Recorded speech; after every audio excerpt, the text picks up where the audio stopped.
Three-man show, better stand up. Turn the mic on, turn the cams up. Max Powers dragging Wildcat in the cut. Three names ring out when it's time to talk tough. Three-man podcast, turn that up. Max dragging Wildcat, run that up. Hit that chat, let it flood, go nuts. If you're hating, better hope your Wi-Fi cut. Three-man podcast, talk that talk. Yeah, three-man show, better stand up. Turn the mic on, turn the cams up. Max Powers dragging Take me home to play. I belong. Hey, what's up, folks? West Virginia, Mountain Mama, take me home. I ain't never in my life seen somebody that can't sing Little Thing. Happy Father's Day, everybody. Happy Father's Day. I'm a father. I know somebody that's been a father to some people. So this Father's Day includes you guys that are fathers, you guys that are fathers, stepdads, even though I would not choose that damn life, but you have. And there's some stepchildren that actually benefit from it. So stepdads, happy Father's Day. Now, if you're a simp and you're paying for the bitch and she call you daddy, the shit don't count. You understand? So you don't get a Father's Day. Father's Day and Men's Health Awareness Month. Yeah. So fellas, got a word of advice for you. Yeah, you're the one that brings that up. I'm bringing up the hypocrisy. Anyway, they asked me. Anyway, words for. Yeah, you playing that for yourself. It's all good, man. I can pick on myself.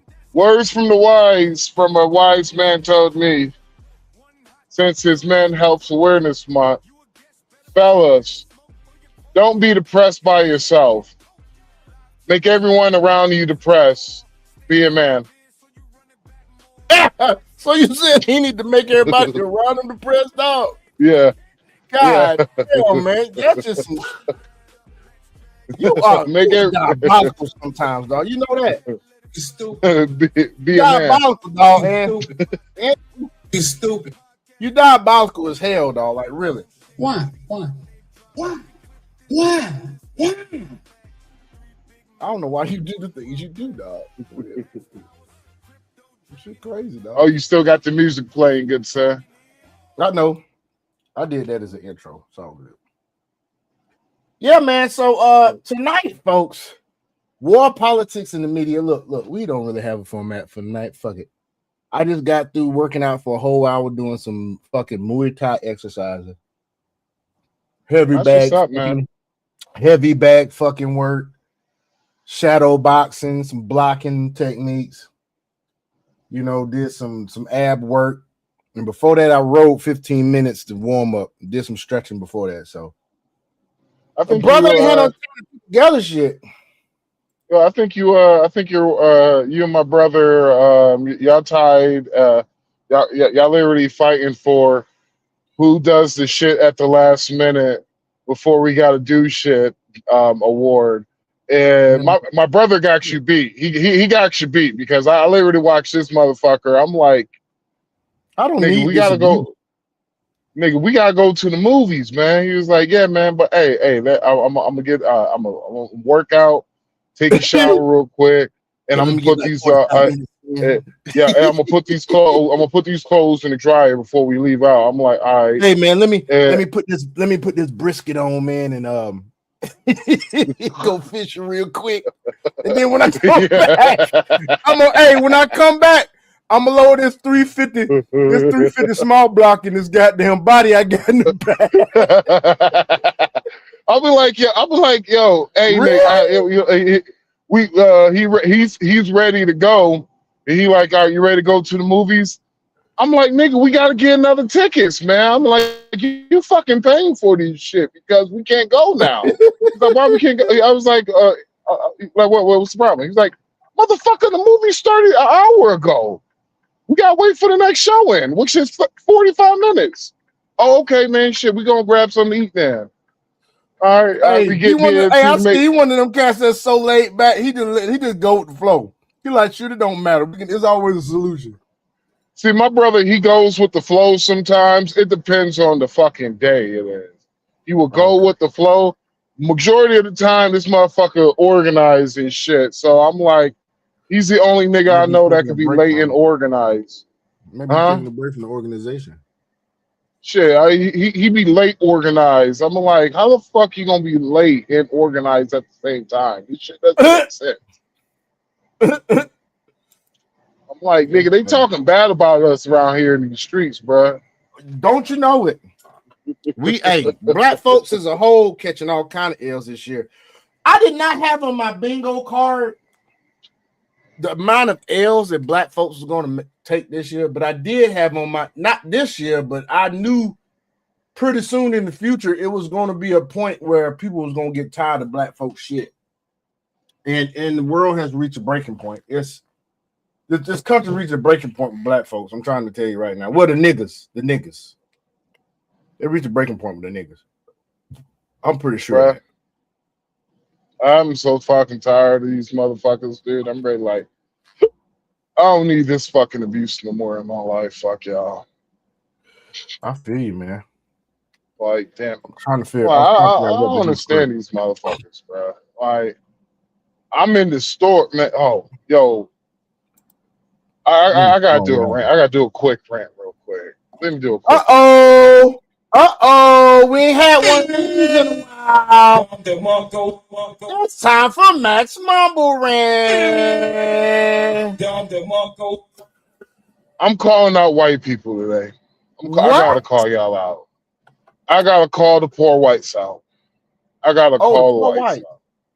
Yeah, man. Okay. Shout out to Angry Man. Shout out to Angry Man for this one. I could no longer go into Walmart. What's going on now? Why you? I can't do it. Walmart is an adventurous place, dog. You gotta appreciate it for what it is, dog. It's an adventure. It's either I became a little bit too bougie, or it's just fucking getting trashier and trashier. Bruh, why the fuck I'm walking through Walmart and shit, and I'm just walking through Walmart, just strolling. My fucking flip-flops got fucking stuck to the floor. What? I was like, nigga, my flip-flops got stuck. I was like, yeah, what the fuck?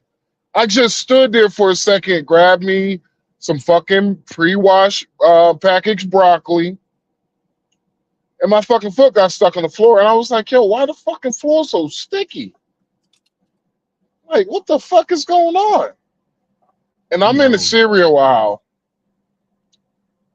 And this is big woman, lady so big, she's in one of the Walmart wheelchairs, motorized scooters. Mm-hmm.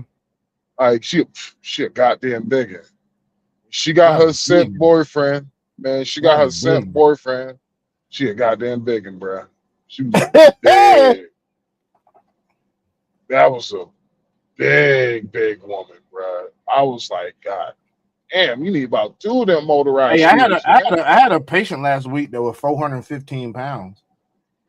Female or dude? What you think?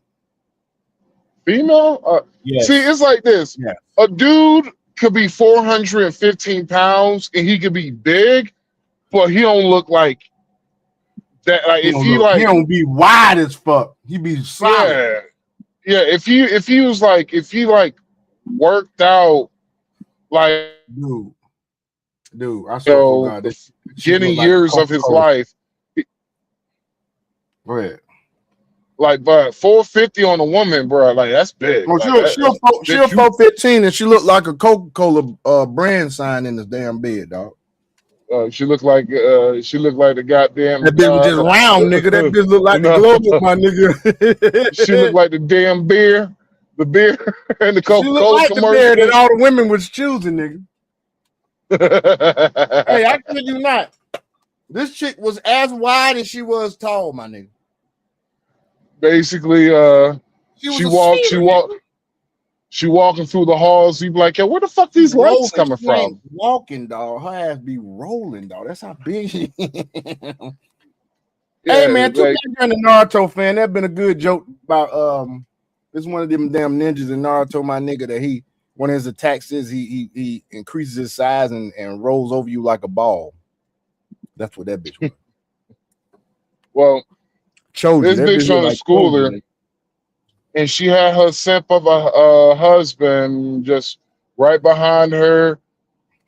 I'm literally standing there waiting for these motherfuckers to move so I could get my expensive ass oatmeal, aka oatmeal costs about $8. I don't know fuck why. I don't fuck with Yeah.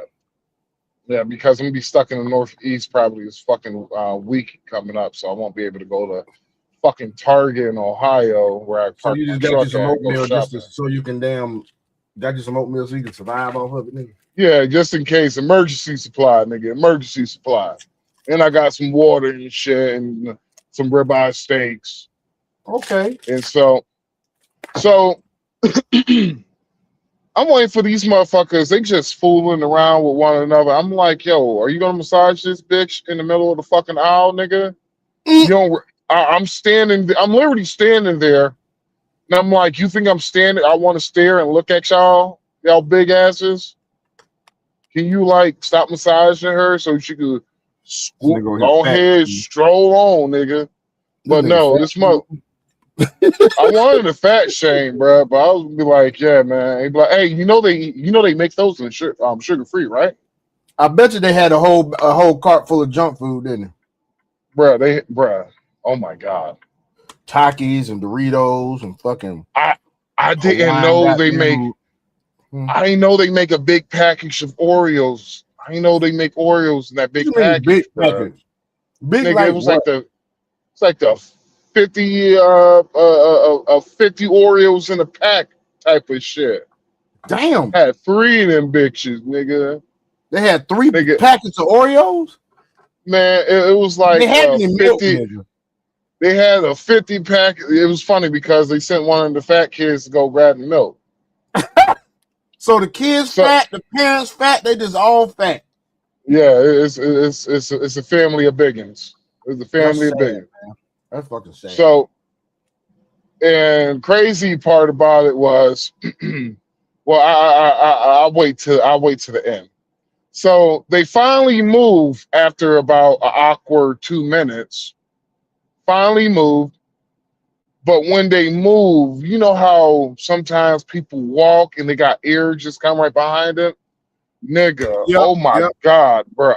Like the ear came behind him, I fucking damn near choked. I was like, oh my god, what the fuck? Oh man, I just couldn't I couldn't take that. It was the worst smell I ever smelled in my life, dog. It smelled like 2 basket hounds were having a field day out in it. Like 2 basket hounds, fucking one was going through a hippie phase, another one was homeless, nigga, and they decided to have sex. That fumes, nigga, that smell, that odor, just went up in the air, nigga, and start killing off trees. That's what the fuck I smelled, bro. I damn near it smelled so bad, my eyes start tearing up, nigga. You there with me, Sean? Hell no, man. That shit sound nasty as shit. Bruh, that's how it smelled so bad, my eyes literally start tearing up, nigga. Tearing up this shit. That shit must have sulfur mixed in it or some shit. Bruh, that shit smell like sulfuric acid, nigga. Yeah. I bet. That shit was deadly. That odor was deadly. So, anyways, then 2 white people wound up getting in a fight in a Walmart, which was What? White on white weird. crime? Yes. I was in West Virginia. I was in the trashy part of West Virginia. There you have it. So you want your I snow was bunny just like, you ain't got to work for, go to West Virginia. They give me up out. more like North Carolina. North Carolina, they giving it up. Yes, North Carolina, up in those mountains, Smoky Mountains, Tennessee. Yeah, the Appalachian Mountains, but you gotta be careful with them bitches. Them bitches white trash as hell, bro. Like when it comes to white trash, bro, white trash in the motherfucker, man. Hey, did you know the term redneck came from miners, and they had red bandanas tied around their neck, and they were, of course, working class family, and some of these miners were black, so rednecks is not really supposed to be particular to a race. Did you know that, dude? Did you hear about that? I have met some redneck truck drivers who are black, bro. Yeah, of course. There's some redneck black truck drivers. That's Like, what I'm saying. The original term came from miners. It didn't even come from poor white. It's not from poor black people. It's really from the miners. What pissed me off the most, bro, out of all that shit, this bitch had the nerve to pay for all that food with food stamps, bro. Oh, hell no. I was fucking pissed off, bro. You know they need to do? Mm-hmm. They're going to be giving them food like this.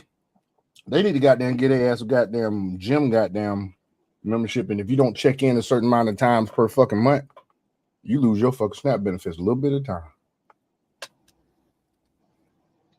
That would be dope. Mm-hmm. You got to check in at least. Let's keep it reasonable. Just give me 2 days a week, bitch. 8 times a month. Just check in. Some of the motherfuckers probably go in there, check in, and leave right back out. Funky bitch. Yeah, well, yeah, that'd be fucking funny. I'll be like, really?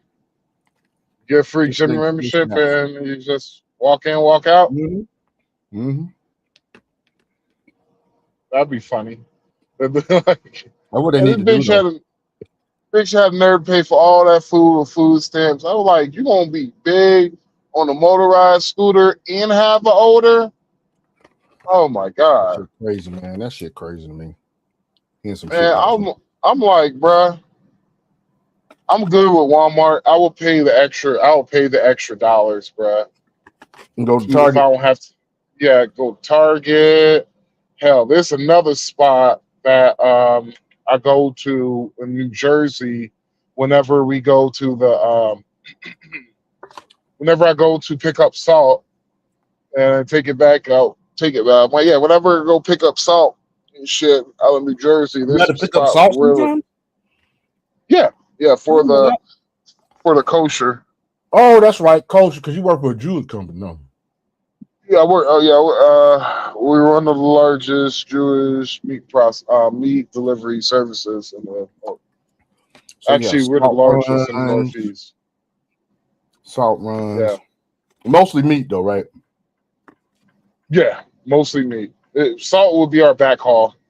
Oh, okay. It's just it's basically bringing us back to our home terminal, which is out there in Nebraska.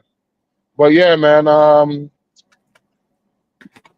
brother, I just have a fabulous dinner, man. Brother, So what did he eat?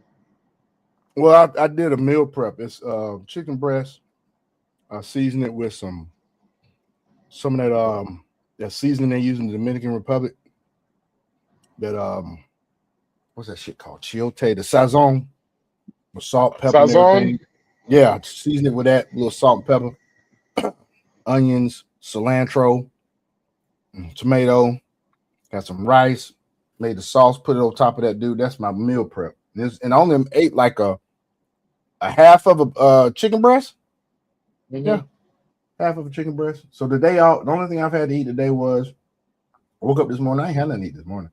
I had a little bit of Frito corn chips. I'm trying to think, what else the fuck did I eat today? Shit. I gotta get some. Oh, I had a protein shake, 80 grams. I gotta get some Dominican oregano. Okay, 80-gram protein shake. And guess how many carbs this bitch got? 5. And the only reason I got 5 grams of carbs is because I added 2 different types of protein shake. The first protein shake was beef protein. It had like colostrum and shit in it and all that beef shit, beef testicles, all that shit. And then I had another protein shake that I had Beef from testicles. ground up beef testicles and liver and other shit and colostrum and shit. And then so that was 2 scoops. That's 21 grams of protein a piece. Then I had another one that was 24 grams of protein, and that was double chocolate, and it was a whey protein. So I had a little bit of whey, and that's what I had for lunch. I had a little bit of corn chips. You know what I'm saying? Drank some water. I did have a couple of energy drinks. I shouldn't have done that. But there was no sugar energy drinks. And then I just had that. And it was like a half a cup of rice. Cup to a half a cup of rice and a fourth of half of a chicken breast. And then I just had that workout. So shoot. I'm gonna be good. I'm gonna see how much I weigh in the morning. But yeah, I got practice tomorrow at 5:45. We're doing striking conditioning. And then Wednesday morning, I'm gonna do and I'm on this bridge. Another sparring class on Wednesday morning. And then I probably won't do no more this week because I ain't got no time to do it no more this week. Unless I bring my kids with me on Saturday morning, but I got to get them up and shit. I don't want to get them up and all that shit. Oh shit, was that the bridge? No, that wasn't it. That was. Speaking of Walmart, what's this right here, dude? I hadn't seen this. Look at this.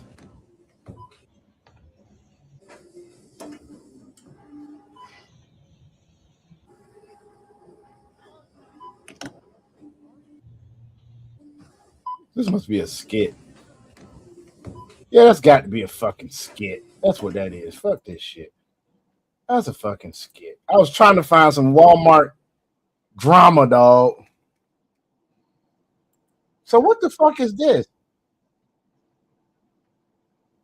See, that's AI. Man, I'm not going to show that. That's fucking AI. Okay, here we go. Here goes some Walmart bullshit right here. Check it out, folks. He said he's done with Walmart. This is why would he be done with Walmart?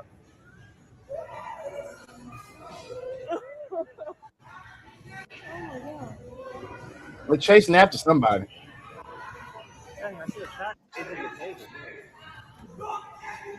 Says only in Walmart. Everyone should have tackled him. Why do all FB Marketplace pickups have the same? What I don't know what the fuck that is. There's always drama going on in Walmart. But it'd be some what they in the hood or something? I don't know what happened. It'd be some. Now this ain't Walmart, but this is here go this hood activity in a Walmart owned facility. Here we go.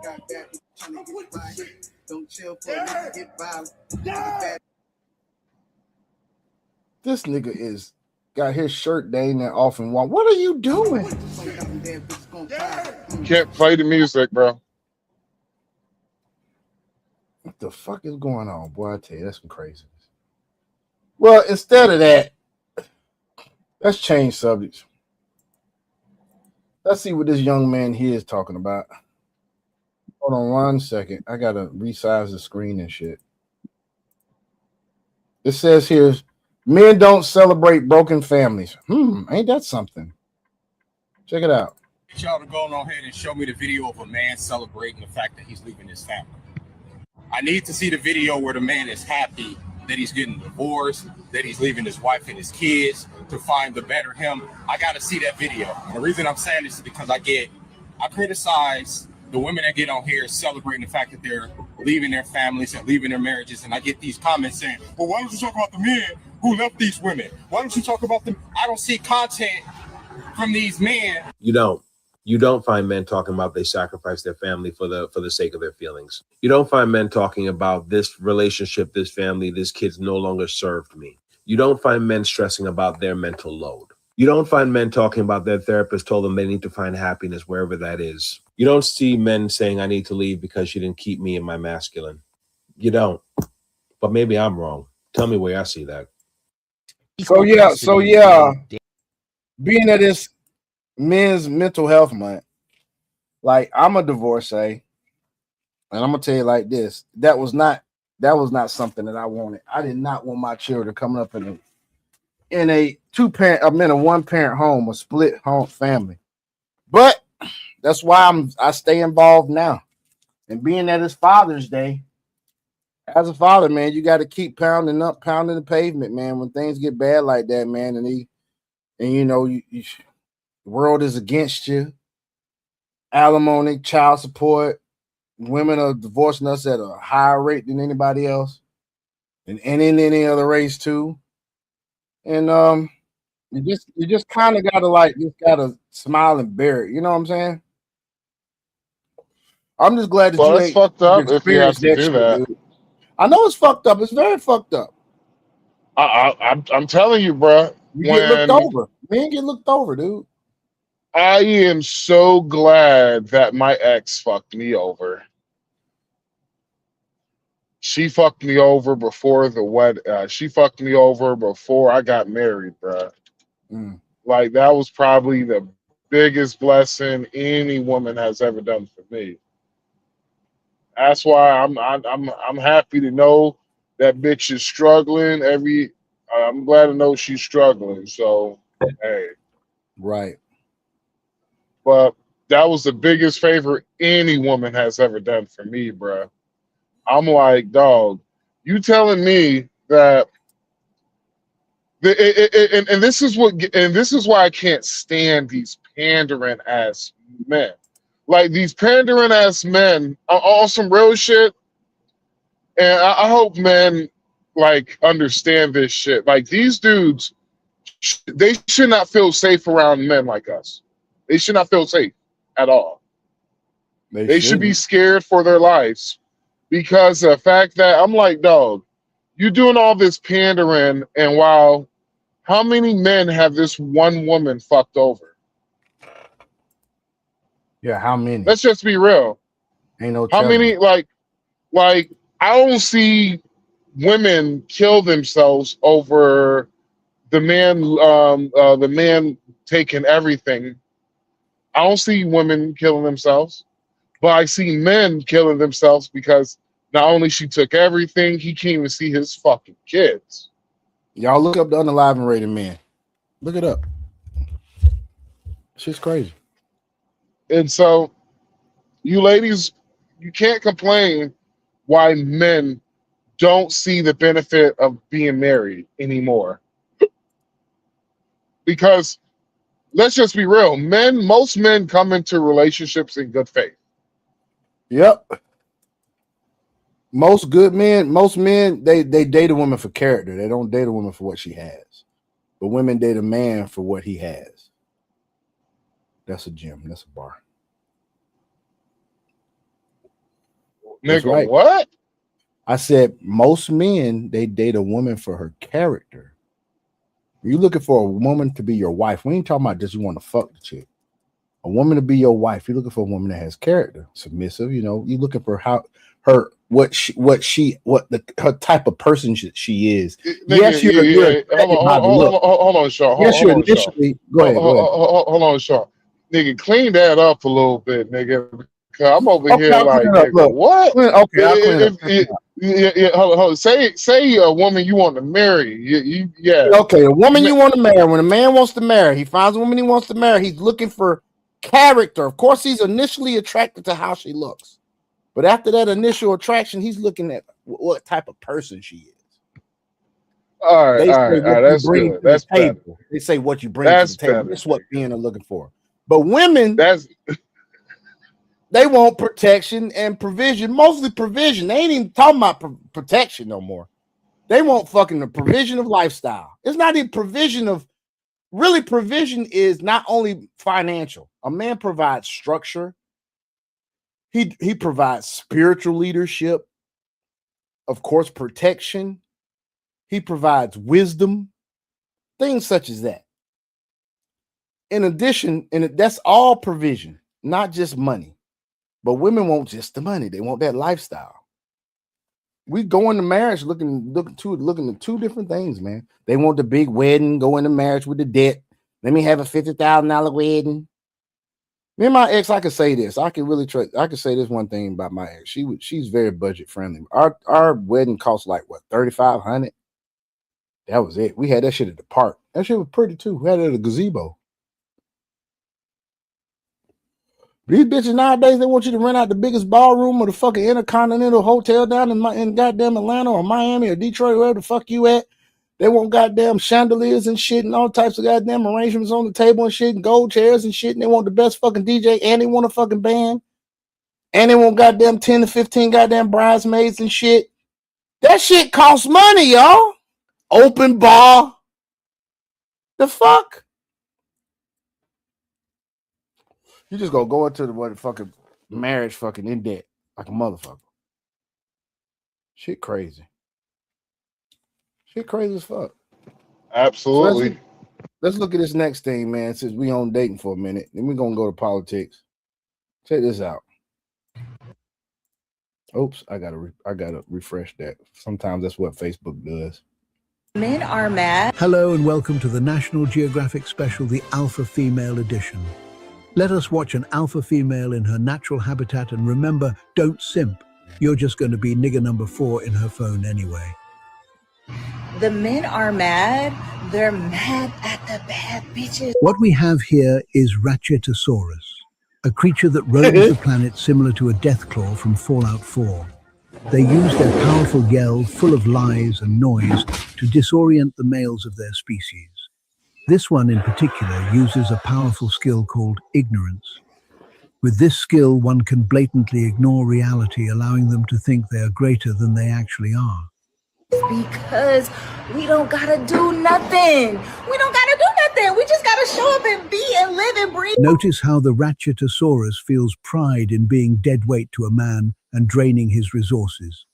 A flex similar to a child being happy they have the luxury of summer vacation while their parents work. These creatures are quite majestic, aren't they? That's Black Spider Guy. Well, he goes by Bobby Bob, but he's Black Spider Guy. That's just crazy. Now, our Godfather, Kevin Samuels, not only lives on through what he says, but he's also in animation too. Check this out. Check out the Godfather in animation right now. Look at this. I don't need no man. Ma'am, you live on Section 8, get food stamps, Medicaid, and your baby daddy's child support. Uncle Sam and 3 men pay your bills. You just manage the Wi-Fi. Next. That shit crazy, man. I think that's all I had to on dating. I think that's all I had on dating. Hold on, what's this? Well, we are it doesn't make sense of it. It's like I heard something earlier today, and a woman was asking a dude, what does it mean for you as a man when a woman says she chooses herself first, right? Uh-huh. And the motherfucker literally gave the best explanation that you could ever fucking can. He was like, he's like, I'll give you a good example. My body, my choice. Mm-hmm. And right when he said that, all the women literally try to shut him down, like, oh no, that's not what we're talking about, yada yada. And I was just like, in his eyes, when a woman chooses herself first, she's literally that you do you and I'm gonna do me. And she's not leaving she's basically telling you not gonna cooperate with you. And what surprises me is how he's going through the mountains, people. He's in bad. You said spot, what? So. Oh, he was breaking up. He was breaking up a little bit. It's okay. You sound okay now. Oh, okay. Let me probably, I don't know, but yeah. And so basically, her corroborating is basically, she's basically saying you do you and I do me. Mm-hmm. Is my body, my choice. You're basically leaving a man no room to basically to cooperate with you. They're not giving And him a so chance. women don't understand this shit. But women, and I'm like, ladies, I'm like, how you don't understand this shit when most men don't even choose themselves before others. They choose others before self. Mm-hmm. Will you agree, Sean? Yeah, I do.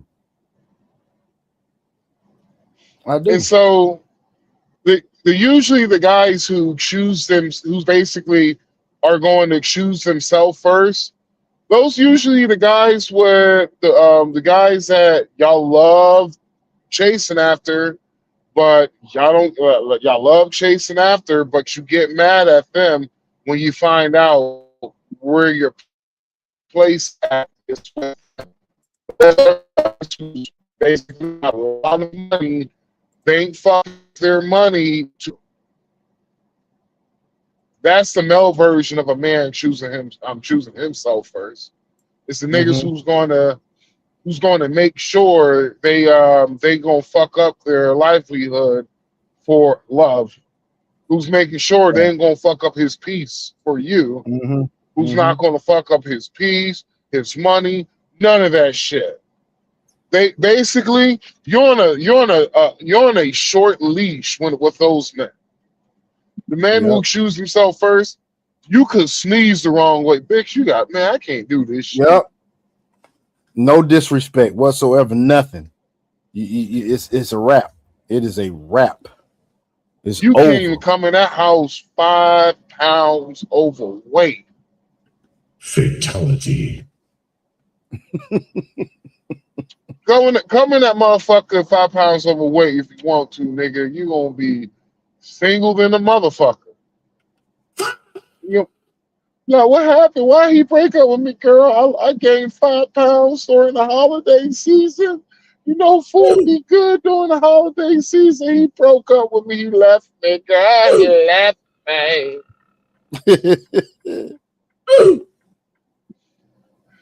Yep. I don't wanna know. So y'all get it. Y'all get the drift. So we're gonna switch. We're gonna switch it up again. We're gonna go into politics now.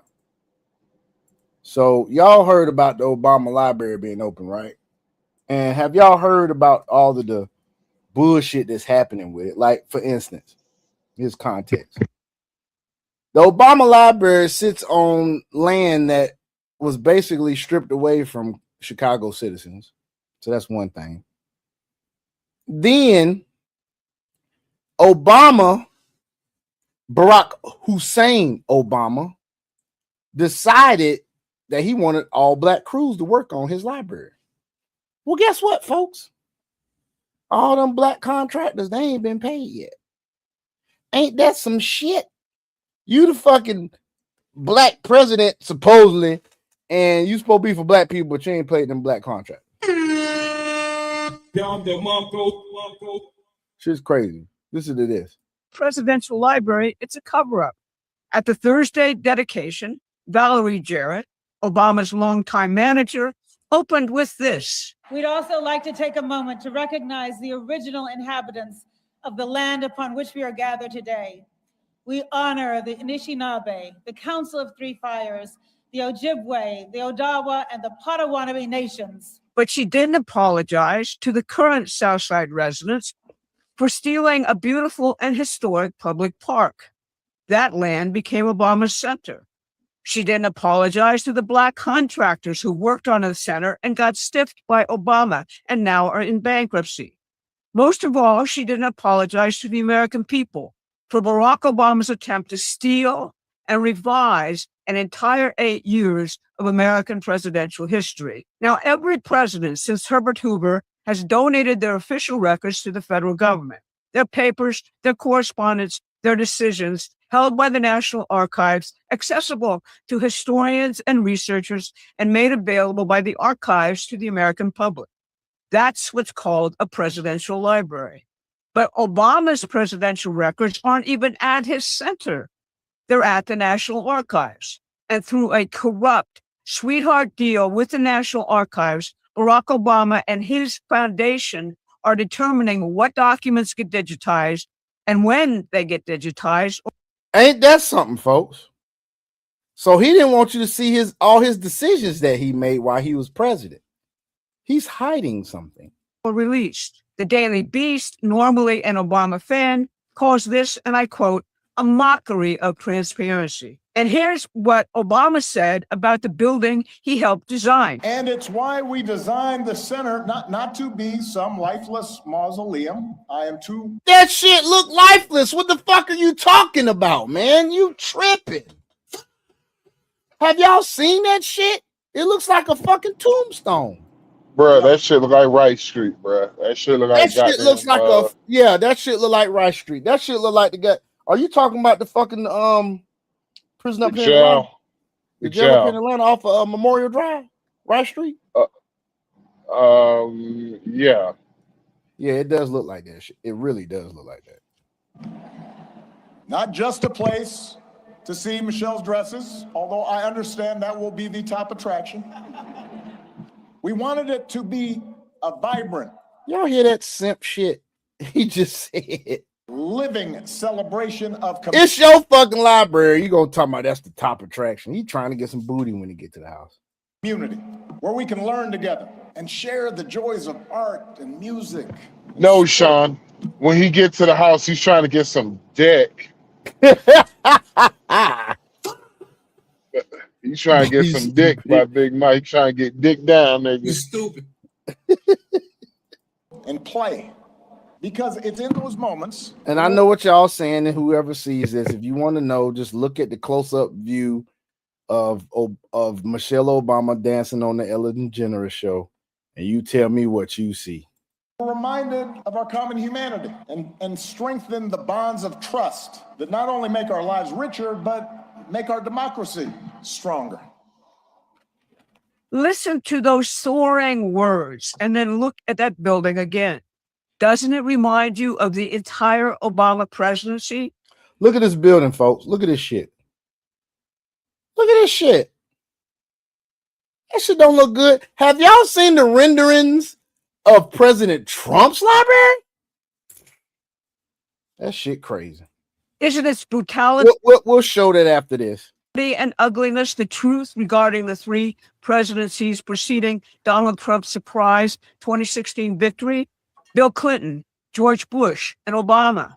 Clinton, Bush, and Joe Biden were all at the dedication ceremony yesterday, dancing and enthralled with the idea of celebrating Barack Obama. But Bill Clinton's presidency was when China was brought into the WTO and the final offshoring of America's manufacturing and industrial infrastructure began and continued. Under Bush, 9/11 inaugurated a seemingly permanent surveillance police state and the disastrous Iraq War. Barack Patriot Act. Obama bailed out the world's speculators in 2009 on the backs of American workers and the middle class. They ended up broken, while Obama's banker friends only got richer. They were told to, quote, learn to code. Ain't that hypocritical, y'all? Democrats, they always shouting the shit about the billionaires, millionaires, and oligarchy, and this, and that, and making people rich and their friends. Trump is making it. What did Obama just do? Exactly. It's bullshit. Well, that's Obama, he bailed out the fucking banks. Mind you, have you seen the movie called The Big Short? No, I have not seen that shit. You should take a look at the movie The Big Short. The Big Short? Yeah, The Big Short.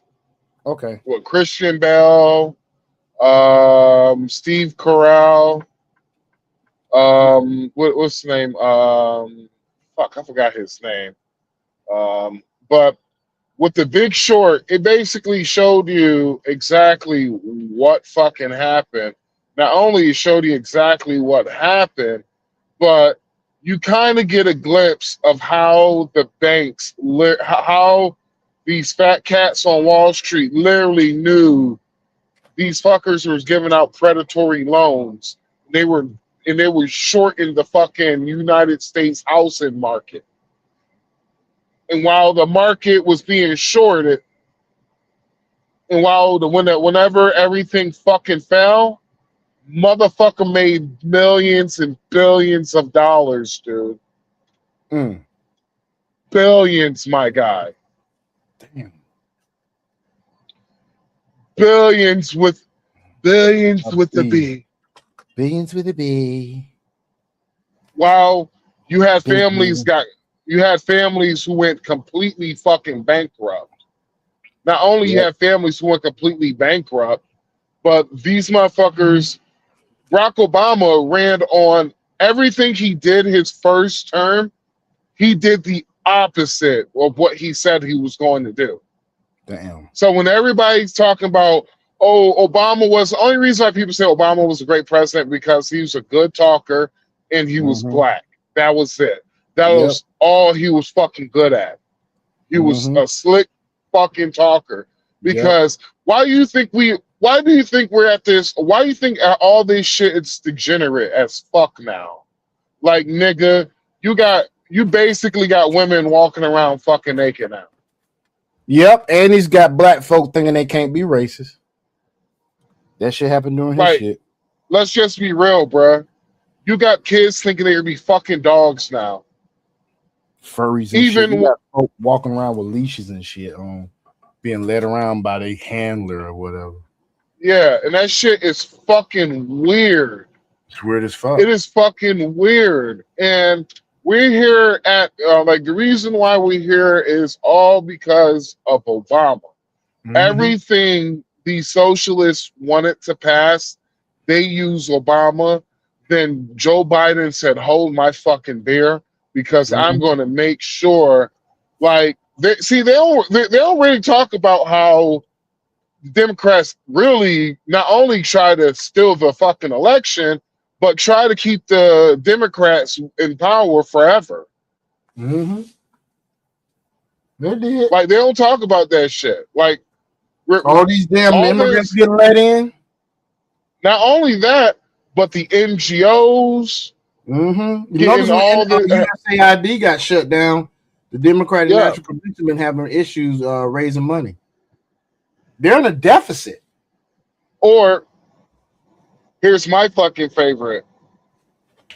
My favorite is, ever since USAID has gone under and has been closed and funding has not been released to these fucking Democrats. Yes, I'm saying Democrats. Absolutely. It's funny how majority of the world is going farther right. Latin America, about six shit. Let's talk about Latin America. People we're close to. Ecuador. Damn near every fucking country in Latin America has elected a far right president, a far right leader within the last year. We talked about it in one of the shows. Remember when we showed the color coordination of the ruling power or what's taking over in like South America? That's going on. It's blue for them instead of red, and it's going right. And look at what's happening in Europe. Yep, Europe. They protesting the leader of Italy, not Italy, but Spain. They want him out. They're protesting all those leaders. Yeah, they want them all gone. They want all of them gone, especially in Germany. To resign tomorrow. Did you know that? Yes. Yep. Good riddance, piece of shit. Yeah. He's supposed to resign tomorrow. Sure is. Ain't that some shit? Yeah. Well, congratulations, you are a failed PM. Then the leader from Spain, she wants United States to be cordial, and the leader of France too. They want to be cordial United States. No, fuck that. When United States media, y'all told us you would shoot our planes down if we tried to land. That's ridiculous, man. All the shit we done for them. We pay 60% of fucking NATO. That's $980 billion to NATO Crazy. with the United States taxpayers. And this is a fucking reason why I'm like, you know what? Y'all don't hate liberals. Y'all don't hate liberals enough. You know what the liberals were saying? Well, these are our friends. We shouldn't. I'm like, nigga, if you going through financial problems and you got a beef with somebody across town, and you ask them they're gonna ride with you, and they like, nah, we good. And you ask them, well, shit, could you at least drive me so I don't have to drive my car? Nah, I'm straight. I can't even do that. Are y'all really fucking friends? No, absolutely not. You're going broke and you're in debt. You ask for a helping hand. They look at you like, shit, I'm gonna need that $20 that you owe me regardless. Thanks your fucking friend. Nope. See, everybody loved the United States of America whenever we were useful, whenever we were giving out money being used. Now, shit. Now, like it. One thing Trump, and I give him his respect. He literally showed you what the world really fucking thinks about you as an American. They want to be using us. They want to use us. They don't. Yeah. At all. Want to use you for that currency, baby. Want to use you for that military. And it showed how much the Democrats really don't fucking like Americans.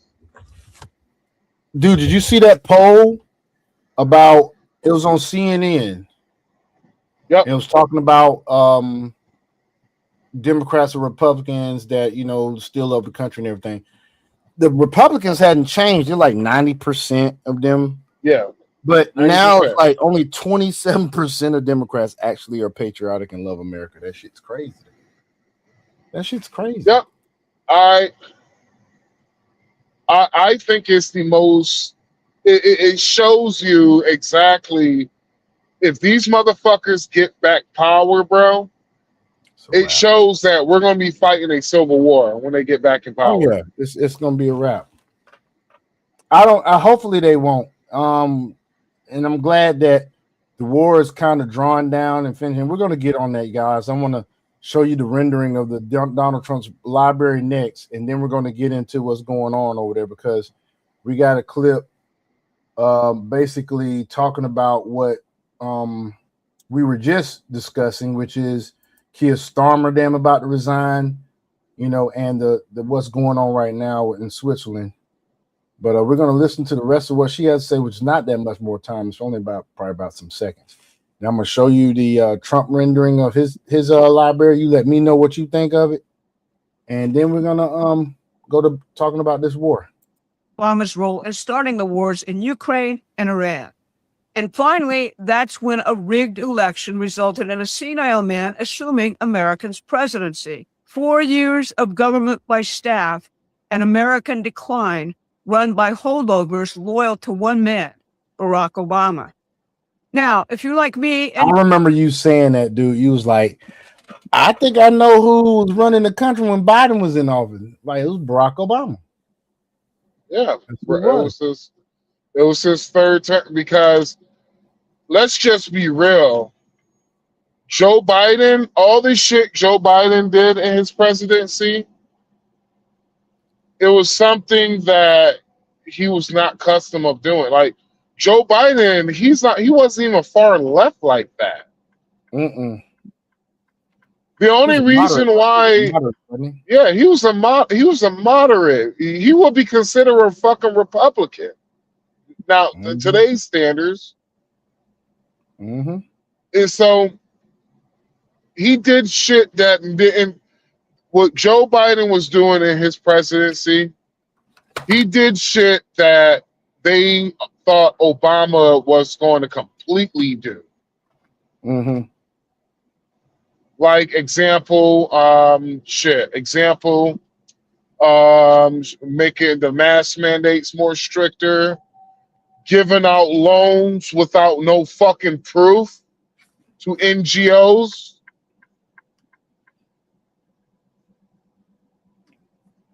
That shit Like crazy. signing executive orders that raise the fuel prices, giving out loans to countries and not and with no guarantee return on investment, Ukraine. But these niggas, and this is the reason why, like, I'm gonna say it again, and I hope it gets clear to some of y'all's freaking skull. You do not hate the Democrats enough. Hate is a strong word. Yes, it is a strong word. But hear me out. What was the reason why we gave Ukraine money?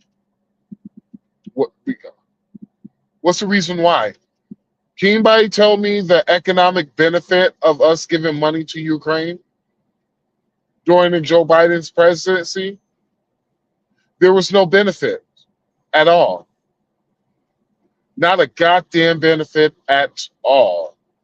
Until Trump came in office, until he tried to get Zelensky to sign a fucking this minerals bill.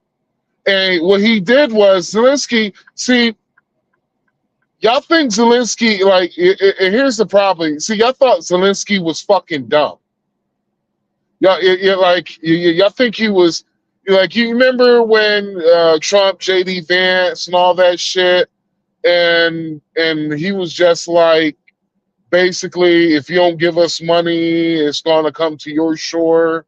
The Ukraine war is going to come to your shores and all that shit, right? He was basically making a fucking threat, basically.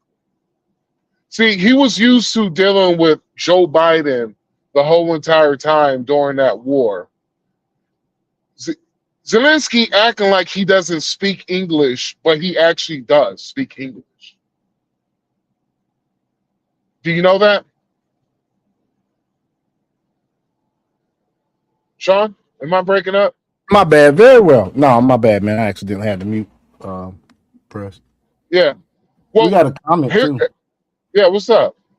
Comment says, have you seen the bricks and mini fig scandal? No, I have not. Rose investigates. I have not. I need to look that up. I'm gonna have to look that up. Not right now, bro. I'm gonna have to. Rose is funny because I actually heard about it, and I never got. You're breaking up, dude. To like heard about this shit. You breaking up. I don't know exactly what you said. Let's finish this. You're always looking for the reality underlying events despite the media's half-truths and lies. You should subscribe to our free newsletter. All right, so now I'm going to show you guys the rendering of the Trump library, okay? This is, without a doubt, way better than what you just seen in Chicago. This will be in New York. I'm not mistaken. Or is it going to be in Miami? I can't remember. But here we go, It's going to be in Miami. Okay, it's going to be in Miami. Check this out. The president posted this on Truth Social. The Donald J. Trump Presidential Library and Museum would dominate the Miami skyline from every angle. One of the biggest landmarks, our county and our state has, which is going to be this new presidential library that I think people from all over the world or the country are going to come visit now. I think that design is gross. It's an obstruction to the beauty of our skyline, and it is just like a nigga. He thinks that's gross. But look at the Chicago skyline and the damn Obama library. He think that's gross. That's TDS. That's all that is. TDS. It's nothing more than a monument to Trump and his family. Retired FIU professor. Every president has a presidential library. Lyndon B. Johnson has one. Carter, the Clintons, all that, man.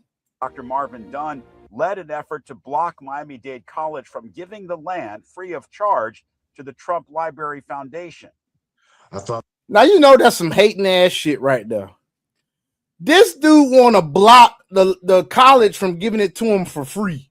Miami-Dade College want to give this man this shit for free, and he want to be a nigga about it. that it was wrong that Miami-Dade College got nothing back for this very, very. First of all, how you gonna say it's wrong they got nothing back when they volunteered to give it for free, bitch? Well, I tell you, I hate niggas. The college maintains that it will have value to them, that there will be an educational value. What do you think of that? I think that's a joke. Don't fall for that. What will Miami-Dade College get out of this? Do you work for Miami-Dade, bitch? Are you employed by Miami-Dade? Shut the fuck up. A couple of internships for students? This is absolutely a travesty. Republican State Representative Juan Carlos Porras voted for the bill, allowing the college to donate the land. And I think for the most part, people are proud of our president, and they're going to be proud of having what I believe to be the best presidential library in the country. We thank you for watching, and remember, that is just straight hate. Well, no, it's not. Am I breaking up still? No, you good. So is this Trump derangement syndrome, bruh? Like, these motherfuckers are going to lose his mind. They're going to lose his mind. Sorry, excuse me. These TDS motherfuckers are going to lose their mind when Trump is out of office. Yep, they ain't gonna have shit to live for. Like, not only that, but I wonder what's going to happen with MSNBC, my bad, BS Now, and CNN whenever Donald Trump is he's out of the office. Well, you know, they got bought. They got CNN got bought, so you know they already talking about a whole lot of layoffs and shit. Dude gonna come in there and restructure that whole motherfucker. Forgot his name. Well, I think it's the same guy who owns Paramount. Mm-hmm. Yeah, they gonna straighten up. But MS Now, they're gonna keep losing damn viewers, is what they're gonna do. Gabby Phillips needs to be the first person to be fucking fired. Yes, good lord. Hell yeah. Fire her ass. Gabby, like I can't that contributor that's light skinned and got the afro, fire his ass. Fire the other cat. That other white lady, Mel Tapper, like fire every last one of them. I cannot stand Gabby Phillips. She has such a condescending voice, bro. Yeah, I don't see how the hell her deal with her. Well, I don't see how Scott Jennings is able to deal with these motherfuckers. I don't either. He has the patience of a fucking saint, dude. He's got the patience of shit. I'm surprised all of the whole entire time he lost his cool one time, and I'm like, yo, motherfucker is pointing his finger in his fucking face. Mm-hmm. And so I was with Scott. I was like, shit, at least Scott got some nuts, nigga. Mm-hmm. Like you literally got your finger in his face and shit. And Scott like, yo, you better get your fucking fingers out of my face, bro. If I whoop your ass on national television, nigga. But he didn't say that. He didn't say that though. I wish he would have. No, he actually did say, get your fucking fingers out of my face. He did? Yeah, he did it live. It was live. Oh my goodness, I didn't see that. Yeah. He said that shit. Yeah. Dude, you show that shit now, bro. Let me see if I can find that shit. Hold on. Keep talking, man. I'm see if I can find it. So these motherfuckers don't understand about you gotta stop with the propaganda. The propaganda is at a point to where it's actually, you know what? It's beyond the point to where this is causing people to be mentally ill. So that's why they say Trump derangement syndrome. Found it. All right, here's what he was talking about, folks. Years old while you were in the administration defending prior endless wars. Now this war is failing. 8 weeks is endless to you? Okay, you said it was going to be 4 to 6 weeks. You have the attention span of a gnat? Is that Homie, what you I have? debated you on TV 4 to 6 weeks ago, and you said we were weeks away from it. Now you're making condescending remarks because you can't defend the fact that this war is not going your way. One more time. Not going your way. One political concession. Name one political concession. Honestly, I'm not going to have this guy's Everybody, hang tight. Honestly. Okay. No, everybody, calm down. I was only a few years old. Notice how old boy straightened the hell up when he got there bucked on his ass, though. Yeah, and this is the same bitch. This is the same bitch who won't even. This is the same bitch who even tell his own viewers the fucking truth. I have watched this. I have watched that fucker literally sit up there and fucking lie to his audience. And I'm supposed to respect that? Am I really?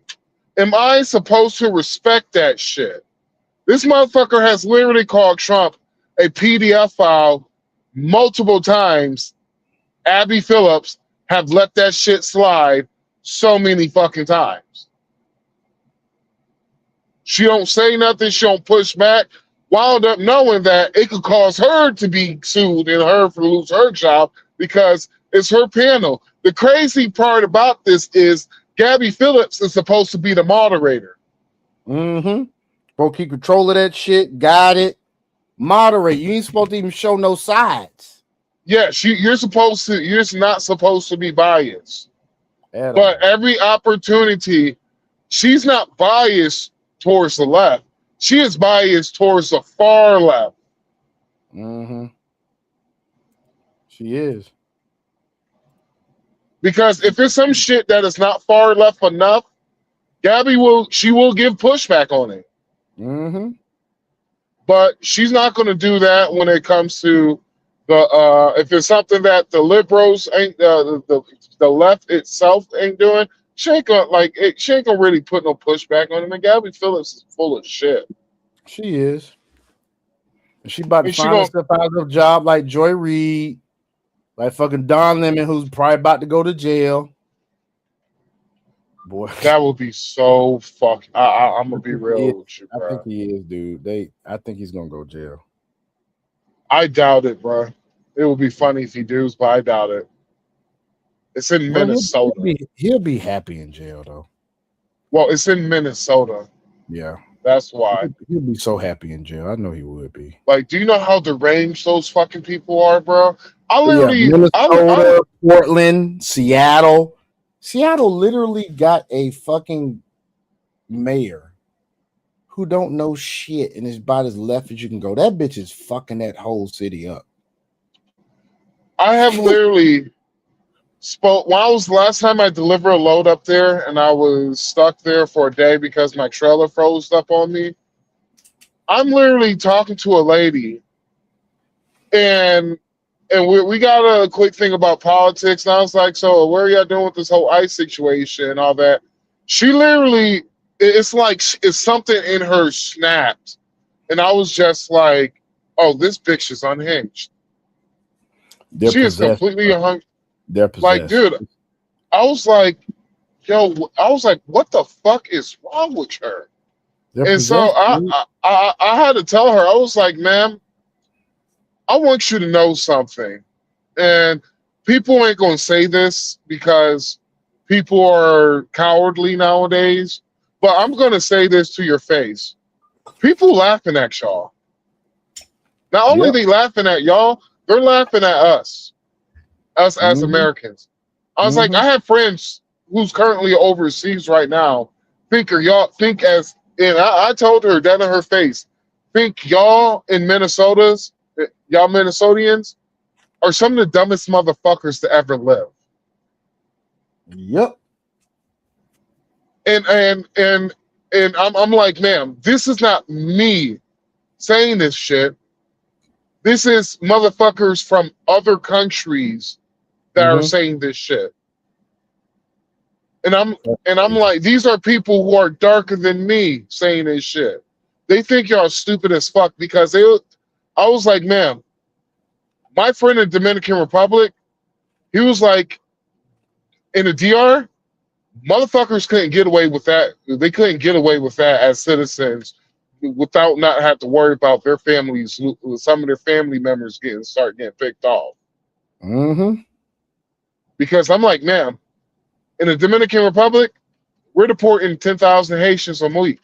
Does that make the Dominicans racist? They sure are. They And she, deport the fuck out of them. and she was just like, it does. And I was just like, so black people deporting black people is racist now. And and that's why I got her. That was a gotcha. Because she's thinking Dominican Republic is white. And I was like, see, ma'am. Not majority. No, it is not. I was like, ma'am, if you don't, I was like, ma'am, if y'all allow this shit to happen, ma'am, one day you're going to wake up, ma'am, and you're going to wonder why the fuck, as a white woman, you're losing rights. Now I'm like, you could do the whole white savior guilt shit.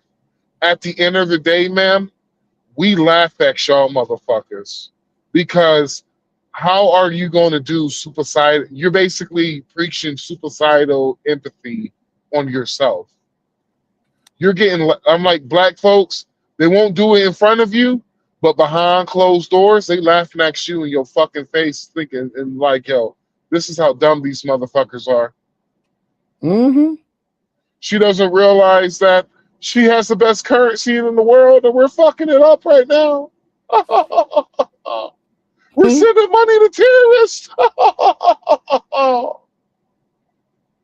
But yeah, what you got? All right, so this is what's going on currently. This is from 6 hours ago. I'm probably pretty sure some shit is already developed more. Actually, hold on. Don't play this one. Play the one before that. The ultimatum. The ultimatum, if I can find it.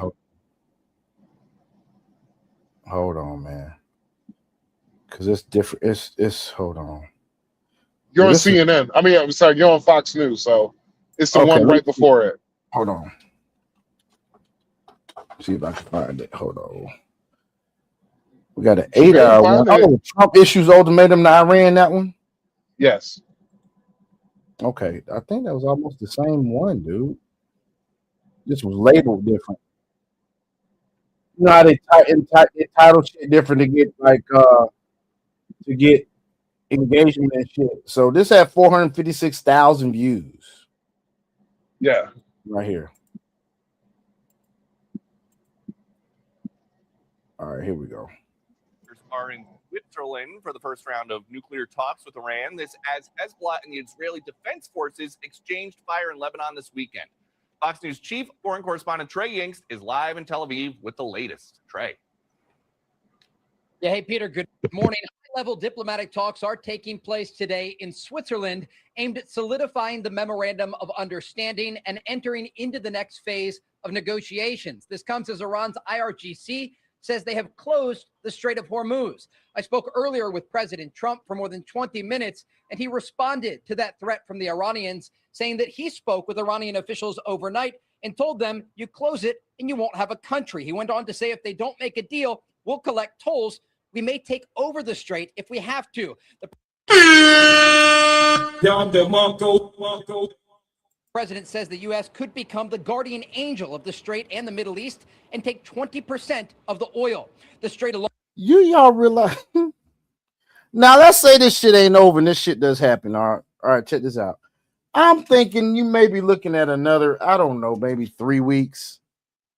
Because they say there's a 60-day deadline on the ceasefire. Because these talks are for a ceasefire, another extension to the ceasefire, and then the final decision on things. So if this shit happens and he says, fuck it, we gonna strike their ass again, you looking at probably another 2-3 weeks, and then that shit might be over. Really, to me, I wish they would find a way to get the son of the Shah into that government, but we're not doing regime change. He don't want to put boots on the ground. I don't blame him.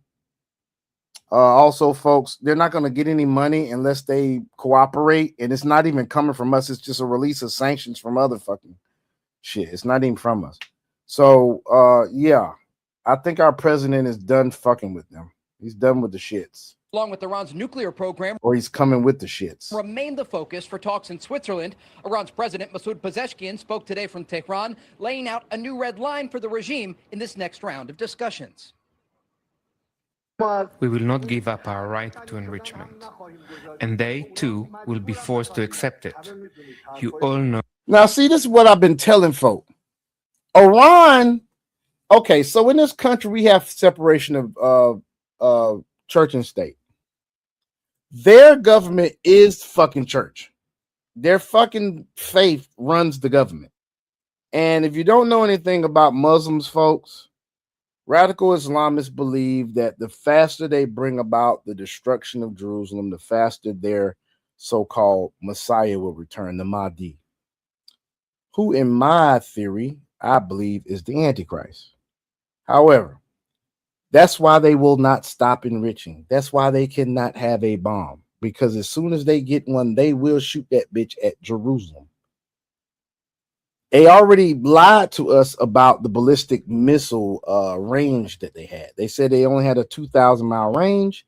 They shot one during the war. That bitch went damn near 4,000 miles. In other words, they could have hit fucking Great Britain with that bitch. Kilometers. Okay. Regardless, that shit would have hit motherfucking Great Britain. They could hit that bitch if they wanted to. And they lied and said they didn't have one that goes that far. So, and then also, folks, you have to understand, they practice Sharia law. And one of the tenets of Sharia law is a term or a commandment. They call it taqiyya.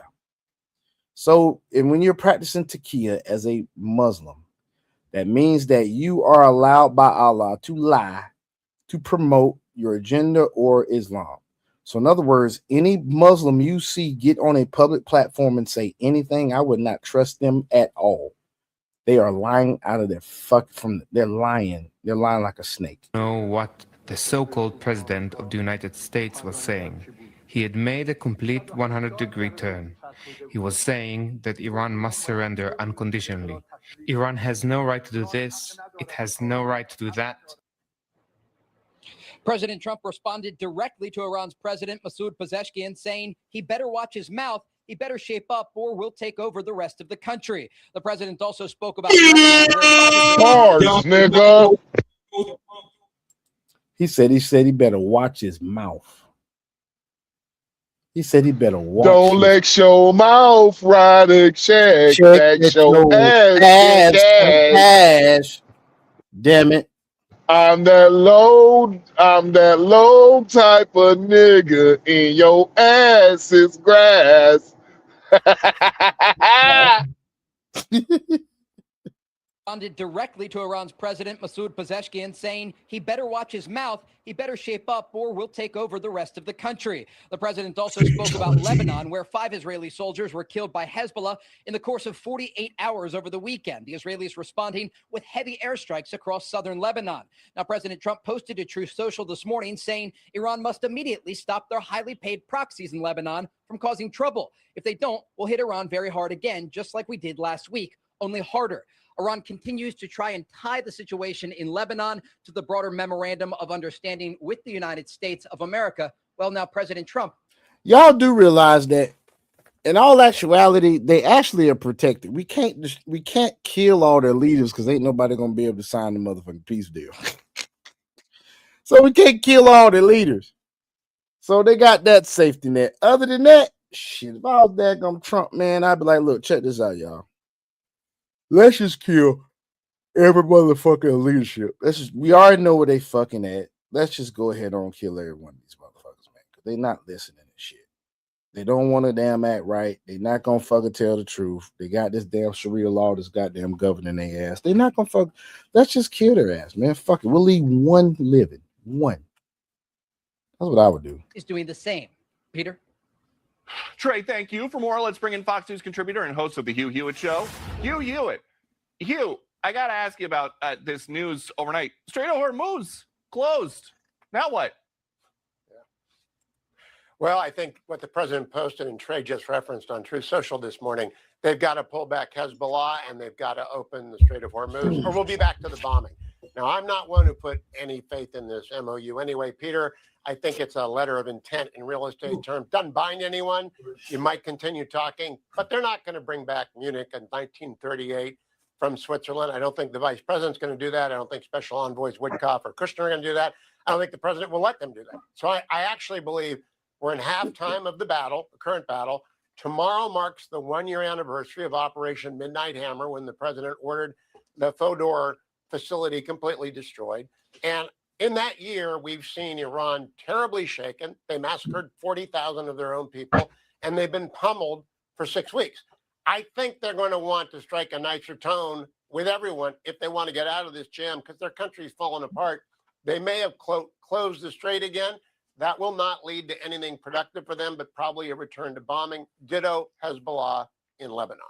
And Hugh, nobody knows that is watching this, but I was waiting in Switzerland for the vice president this week, and he stood me up because we figured at the time this is just like a no-win situation for Vance, right? If the deal works, conservatives are mad that he's the face of it. If it doesn't work, the president is mad. But the VP's new angle in this new sound that we have, it sounds like they have a deadline. Monday at 9:30, tomorrow morning, 9:30, they have a hello? They got a deadline at 9:30 in the morning. Yeah. Yeah, it's a 9:30 a.m. and he said, I'm going to drop more bombs than I did before. Man, look here. One thing that you can bet on with our president is that motherfucker don't give empty threats. He hasn't done that yet. When he said what he should do is have Elon Musk do a Starlink connection and tell the people to fucking evacuate the area. Tactical nuke is on its way. Damn.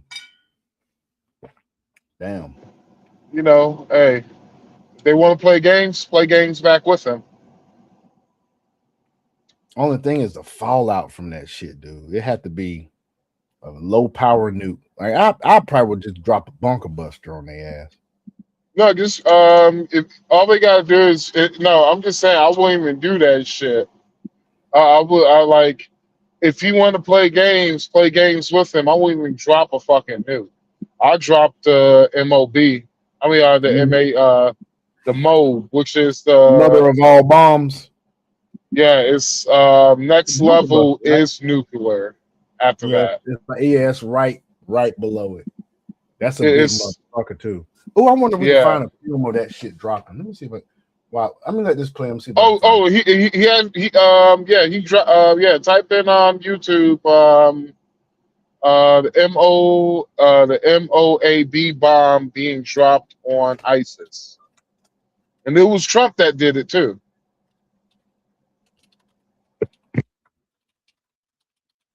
All right, let's see what this looks like. Okay. We're gonna come back to this, folks. Watch this shit here. I haven't seen this. Hopefully, this is the right one. I have not seen this. Now at 11, the mother of all bombs, the most powerful non-nuclear explosive America has ever used, dropped on ISIS. You could call him the Palm Beach president, the commander-in-chief, spending the holiday weekend once again here in South Florida. And a U.S. Navy strike group moves toward the Korean Peninsula as North Korea may be moving towards a nuclear weapons test. That's not it, dude. Bombs is dropped from an aircraft using a parachute to drag it out of the cargo bay. The sled detaches and the bomb falls to earth, guided by a GPS system designed to be accurate within 10 yards. Shit! The bomb was dropped on ISIS forces, and the bomb was the GPS system designed to be accurate within 10 yards. The bomb was dropped on ISIS forces in Nangarhar province in the eastern region of Afghanistan near the Pakistani border. We targeted a system of tunnels and caves that ISIS fighters used. U.S. forces in Afghanistan had to get permission to use. That's not it. Could you authorize That's not it. There's literally a footage of them dropping it on it. On April 13, 2017, American forces in Afghanistan deployed one of the largest non-nuclear weapons ever used by the U.S. military, known as the mother What of year? all bombs. What year was it? 17. Was it 17? Well, this shows an explosion. Let's see how this one looks. This bomb targeted an Islamic State tunnel complex near the Afghan-Pakistani border, resulting in the deaths of over 90 Islamic State militants. Weighing 22,000. That shit, man. Look at that blast radius. Fuck, you don't have to. No, there's literally hold on, let me see if I can pull the video. Hold on. Look at that blast radius, y'all. 22,000 pounds. It extends a mile in each direction, y'all. That is crazy. Look at that. Look at that. Boy, look at here. Yeah. Yeah. Despite its immense power, a Pentagon review in 2003 concluded that the MOAB complies with the law of armed conflict and has significant psychological impact on observers. I think that's I send it in the podcast group. Let's stop this one, and we're gonna see what our good friend Max has sent us. We're gonna see that. Ooh, yeah. I can tell this is gonna be fucking interesting. I can tell this is gonna be fucking interesting, folks. Real life shit. You don't see this in any other podcast. Let's go. Watch closely. Ooh. Look at that shit, y'all. Hold on, I ain't gonna fucking. That is not. Hold on, that's my bad. That is not even. I sent you the wrong. Hold on. That shit still look very, very intimidating, nigga. In spite of whether it's the wrong, the right one, whatever. Drop that bitch in Baghdad, goddammit. Not Baghdad, that's Iraq. Drop that bitch in Iran. I can't even remember what Tehran. Drop that bitch in Tehran. Please drop that bitch in Tehran. That bitch, look, you can even see the ground fucking waving like waves in an ocean. Watch this shit, y'all. Look at the ground when it hits. You see that shit? All of that underneath the ground? That's blast radius. That's crazy, man. That shit's crazy shit. Boy, look here. Yeah, I would definitely fucking hold on. That's the same one as before. I'm looking for another one. They only did it on in Afghanistan. Yeah, that's the same one.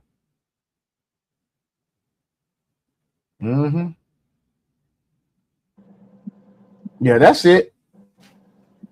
That shit looks intimidating, folks. Very intimidating. Like, ooh. That shit's crazy, man.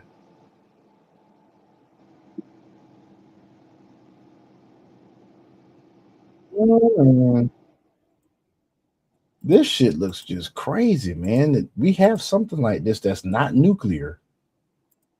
36 ISIS fighters, according to Afghan officials. The U.S. military dropped the largest non-nuclear bomb in its This is arsenal, test the footage right here. BBU-43B, in Afghanistan on Thursday. Its target was an underground cave complex used by ISIS. The bomb itself weighs about 11 tons and cost about $16 million. It's never been used in a combat situation until now. Here's how it works. The device actually explodes in the air. It forces so much pressure downward that structures like underground tunnels collapse. It was built and tested during the Iraq War in the early 2000s. Thursday's bomb destroyed 3 ISIS tunnels in the underground network, along with weapons and ammunition. A spokesperson for the Afghan Ministry of Defense said no civilians were harmed in the attack. Ain't that all right, Try that one. Okay. Because the one that I'm looking for, the one that I was looking for, it is actually a eye level view of it. It's like you were right there when it dropped. Yeah, and you hear the explosion and everything. Okay, I'll play it after this commercial on this damn thing you just sent me. Goes through. And I think that might be it. Skip it. Book your jump at bigairusa.com. The fuck? You don't have to be lonely. What happened? What? It didn't play. What the hell is going on? Hold on. Because I think they scrubbed it. I think they scrubbed it off the internet. You think they scrubbed it off the internet? Too bad we can't go to the Wayback Machine. Yeah, it's like that. I'm gonna be real with you, bro. The area, it was somebody that recorded it while it was happening. Mm-hmm. And like you hear the explosion, see the shit, like that shit. It sounded like, bro. It sounded like it basically, on the best way I can describe it is, it sounds like somebody got like a M80 firecracker and just popped that shit right next to the fucking microphone, right next to the cell phone, bro. Mm-hmm. Well, they got it's on. Let's see what's up. Bombs, the U.S. Air Force dropping the largest non-nuclear bomb ever used in combat, aiming it at an ISIS tunnel complex in Afghanistan. The government there says some 36 terrorists died. Fox News correspondent Doug Luzader has the story from Washington. This bomb is technically called the GBU-43B, but it's better known as Moab, a massive ordnance air blast, or the mother of all bombs. Dropped out of the back of a cargo plane. We've seen the mother of all bombs at work before, but only Is this the same footage? Look at that fucking blast, though. Yeah, that's fuck, man. Oh well. Look at that blast, folks. Drop that bitch right in the middle of Tehran. 1,000-pound bomb. Now it has been deployed. Hey, did y'all see that? Look closely as it explodes. Look at you can see the shock wave. Watch this shit. Bombs at work before, but only during a test. A 20,000-pound bomb. You'll see that shock wave. The shock wave came across the sand, folk. Watch this shit now. Before, but only during a test. Watch look right here. Bomb. Now it has been deployed in Afghanistan. You can see the fucking shock wave on the sand come at you. Clear backing of you know they do bomb testing in the desert, in our desert, right? Mm-hmm. So it was one time when I had to drive. I across the I had to go from Reno all the way from, not Reno, I was south of Reno. I think it was like Carson City. I had to drive all the way to Las Vegas. And so I had to drive through the big ammunition stockpile depots and all that shit. And like you see a lot of firefighter planes out there, jets and shit. So I'm driving and they stopped traffic, and they stopped traffic on each side of the mountain, and I was just like, what's the fuck going on? And so the guy, the military guy's officer stopped me, and he stopped me, so I'm holding up traffic and everything. And he was like, "We're about to, you're gonna be here for like a good 15 minutes." I was like, "Oh, okay, everything okay? What's going on?" It was like an accident or something. He's like, "No, bomb testing." I don't know what the fuck it was, but he was just like, everything's okay. It's just you're about to feel a shock wave come through in the next 5 minutes. I heard a big ass boom, and shockwave hit my truck. Felt like I was fucking felt like I was gonna fucking like be knocked. My truck was gonna knock. Yeah, my truck is gonna flip over and shit. That's crazy, man. And they usually do this shit. If I remember correctly, they usually do this shit at night. No, my bad. Was it night or no? It was the daytime. Was it early morning? It was actually early morning during the daytime. So it was like around 5 o'clock, but it was sunny outside because it's fucking desert and it was summertime and shit. So yeah, that shit literally scared the fuck out of me, bro. Well, I bet But it yeah. did. Well, let's go back to this Iran claims what's going on with Strait of Hormuz closure. If this doesn't But work I don't know. Oh yeah, my bad. I don't know if it was the Moab, but wherever the fuck it was, that shit was powerful.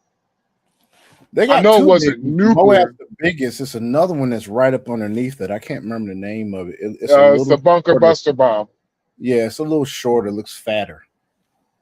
Yeah, it was the one that they used Might call on. it fat. If I remember correctly, it's the one that they used on Iran last year. Mm. So Oh, that's right. yeah, that for the bunker buster for the damn enrichment. Yeah, it's the bunker buster. That shit, that Moab, that shit, you could feel the shockwave 10 miles away. Mm. You can see it. I'm saying, I know that much. It's killing everything. It's killing most everything within a mile radius. Yep. You're gonna be physically harmed within 2 miles of the bitch. Mm. Yeah, Mhm. that shit powerful, bro. Oh yeah, without being nuclear, that shit's crazy. And here's the thing: if we was to drop a nuclear bomb, y'all, have y'all seen Nagasaki and Hiroshima videos? I'm telling you right now, you already know we're far more advanced than we was then. We drop a nuclear bomb now, dude. See, everybody keep crying about nuclear bombs. I'm like, bruh, y'all forgetting that's 100-year-old technology. Mm-hmm. We probably got an antimatter bomb. Like the shit, literally, it's destroying it's turning everything into carbon. It's turning everything into carbon within a mile, fucking 2 mile, maybe 3 mile radius. We probably got some shit. We probably got an EMP bomb. You know, it's basically a nuke, right? Yeah. EMP bomb. Mm-hmm. Because before like right when the nuclear right when a nuclear bomb is detonated, there's technically two shock waves, right? The first shock wave, you can't see it. It's blinded to the naked eye. It's basically electric magnetic pulse. Then the second shock, is basically simultaneously. You just don't see it with your naked eye. The second one is the shock. It's the aftershock. It's the shock wave. Yeah. But I will be terrified if they ever drop the nuke. Just please have that shit recorded, bro. I want to see what that shit look like. Mm-hmm. But the aftermath is quite destructive and shit. But I'm sitting here trying to find it was someone that posted some bullshit about China supposedly having some type of laser weapon, right? Handheld laser weapon or some shit, right? And so I got into the comments and I was like, okay, check this out. You must not have been paying attention when Maduro got caught.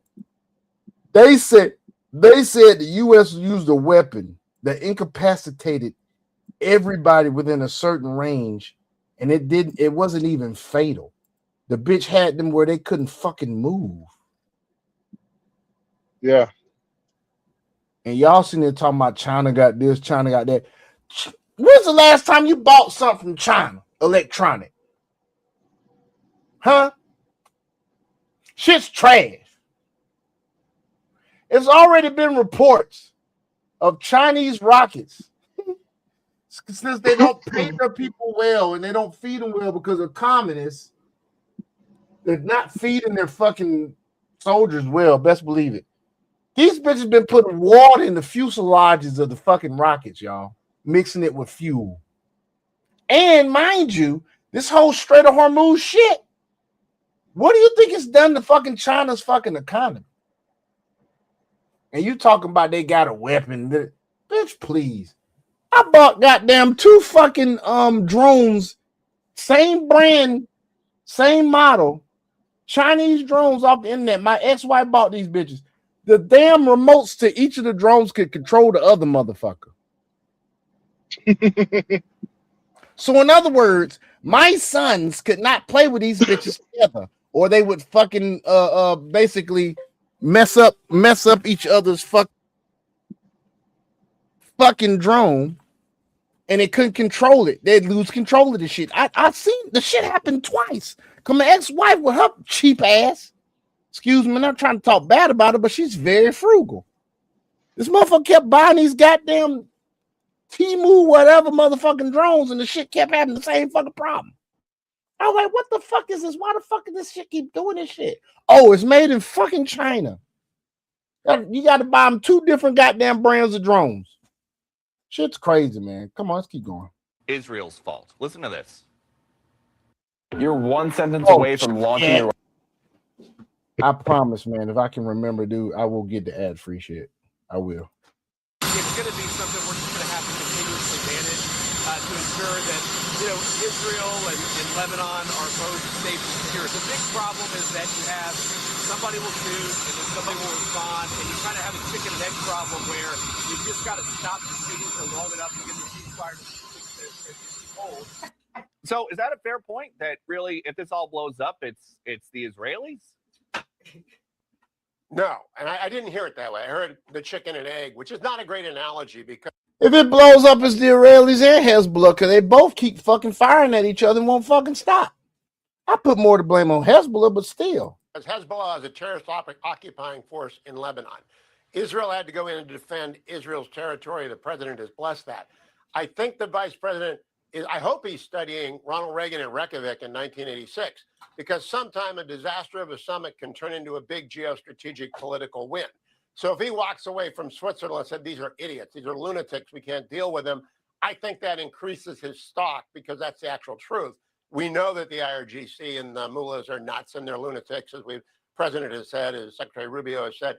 So I think it could blow up, and to his advantage. What isn't to his advantage is blaming our closest ally, most important ally in the world, Israel, for any of this, because it's not their fault. It's the Iranian terrorist proxy, Hezbollah, that refuses to disengage. Yeah, of course you don't say it's Israel's fault. I'm just saying, though, but you know the truth. The motherfuckers won't stop shooting at each other.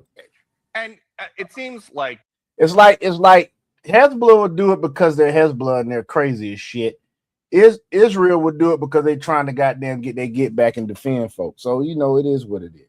The heart of Republican and Democratic concerns with this deal is giving Iran money that they can maybe then use for anything. I asked President Trump about that on Wednesday in Evian. Listen to this. The United States is not going to directly pay Iran, but the U.S. is going to let the Iranians start making billions of dollars, selling oil, accessing this reconstruction fund. Only if they're doing things right. Only if we're not doing anything. We're not putting up money. Explain, though, what the difference is between giving Iran U.S. dollars and unfreezing U.S. dollars. Well, the unfreezing is an easy one to answer.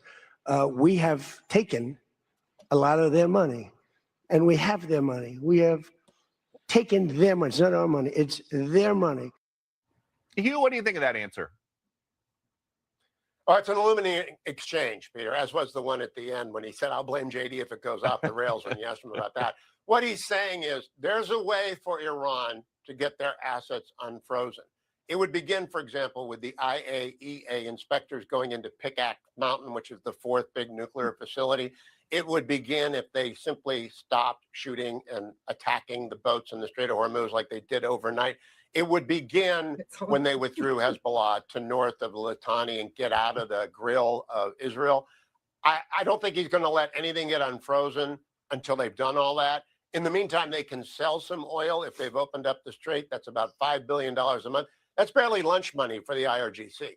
So that's not giving them much. So I didn't take too much away from the MOU. I think it's halftime in this battle. I don't think we know which way it's going to go, but I don't think they're going to be getting rich off of the MOU, not in any way, shape, or form. And something else that JD Vance is saying is that the U.S. is going to be, we heard this today, the U.S. wants to have new relations with the Iranians. Like he's making it sound like we could have a normal relationship with them if they give up the nuke. Do you think that there's a big appetite for that in the United States? I'm gonna tell you right now, there's no way in the hell we're gonna have a relationship with them. He wants them to join the Abraham Accords. Shit's not gonna fucking happen, man. Not as long as their religious zealots run that fucking country. You might as well forget that shit. Well, all the other Muslim countries are a part of it. They're the only one that's not a part of the Abraham Accords. Yeah, I know. And so they think, yeah, like, well, no one really gives a fuck about Lebanon. It's not really like no one really. I just don't think they're gonna join them because their ass is, because like I said, they have radical religious zealots that are running their fucking government. The other countries don't have that shit. Yeah. We have some intertwined here and there, but they're not in charge of the government. You don't see Saudi Arabia acting like this shit.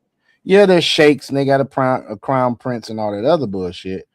But hell, Iran at one point in time had a fucking prince, had a king, whatever you want to call him. The Shah. That's who the fuck should be in fucking charge. But once again, we can't really do. I mean, we can do a regime change, but that shit will just draw out, dude. The Iranian people themselves got to get them bitches up out of fucking office. They got to get them the fuck up out of there. But they don't have no fucking weapons like that. Only don't got weapons like that. And they said they were already doing fucking executions again. They've been doing exit. They haven't stopped doing execution. Yeah, they haven't stopped. Yeah, they haven't stopped. They have not stopped, folks. There was a woman on TikTok that was crying her eyes out, man, because I think they said they had a nurse that they whipped in the streets, allegedly. And then they had another, I forgot who it was, man, got executed recently. A normal diplomatic relationship where he's visiting Tehran the same way that he would go visit Riyadh or somewhere like that?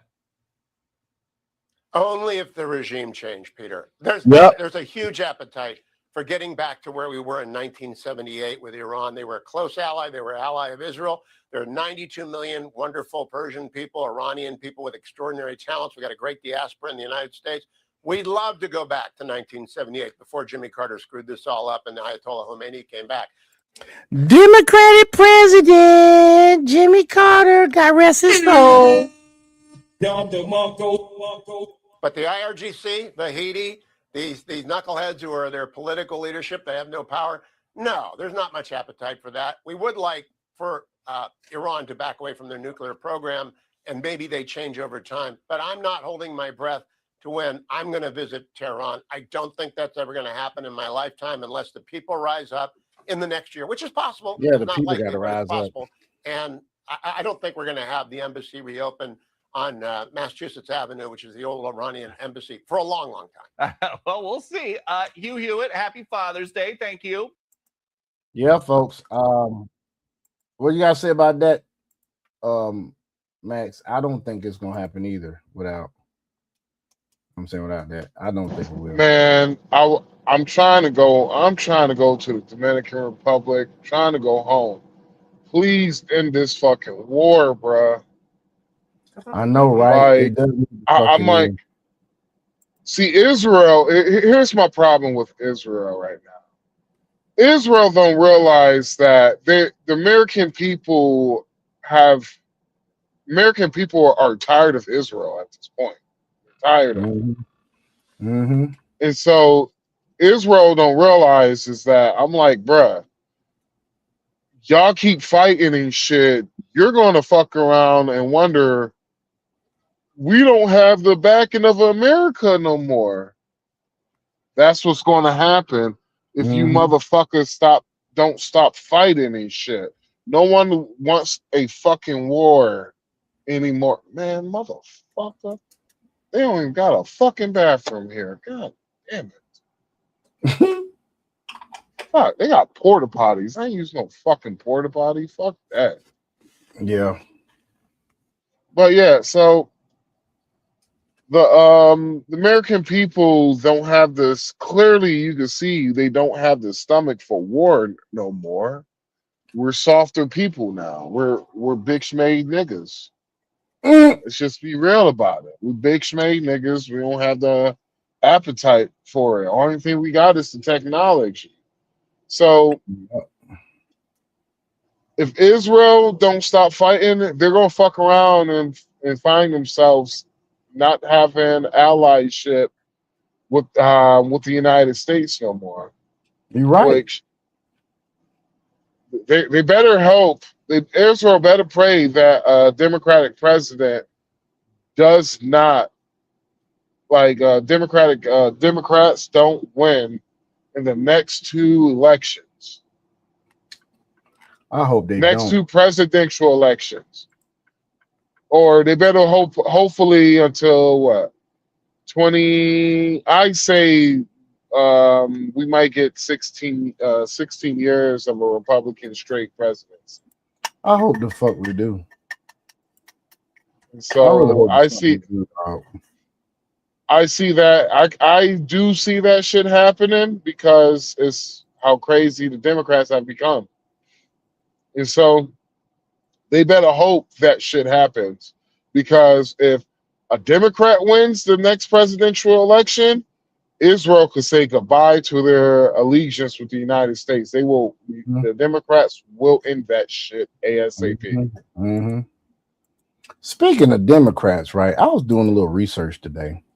You know how the black community and shit talk all this shit about Republican this, Republican that. How about so you know when the crack epidemic hit the black community, dude, you know what I'm saying, cocaine.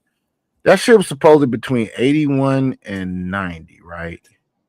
Yes. Well, here's the thing. There was it's the nuances of things you got to look deeper. So I looked into it, and that actually was during the presidency of Ronald Reagan and George H.W. Bush. But what you don't realize is this. The fucking House of Representatives were controlled by the Democrats to hold both of those presidencies entirely. Then the Senate only had Republican rule for 6 years out of the 12. Yes. That them two motherfuckers in the house. So with that being said, you know the conspiracy theories about the CIA and whatnot flooding the fucking whatever with fucking, cocaine and crack, whatever, right? Yeah. Who the fuck was more in control of the fucking government? Was it Ronald Reagan and George H.W. Bush, or was it the fucking Democrats, even though they weren't in presidency? Look, this is what you do. Look at the voting records of Washington, D.C. during that time. Mm-hmm. Yep. Look at the surrounding area of who did they vote for. Look at the percentage.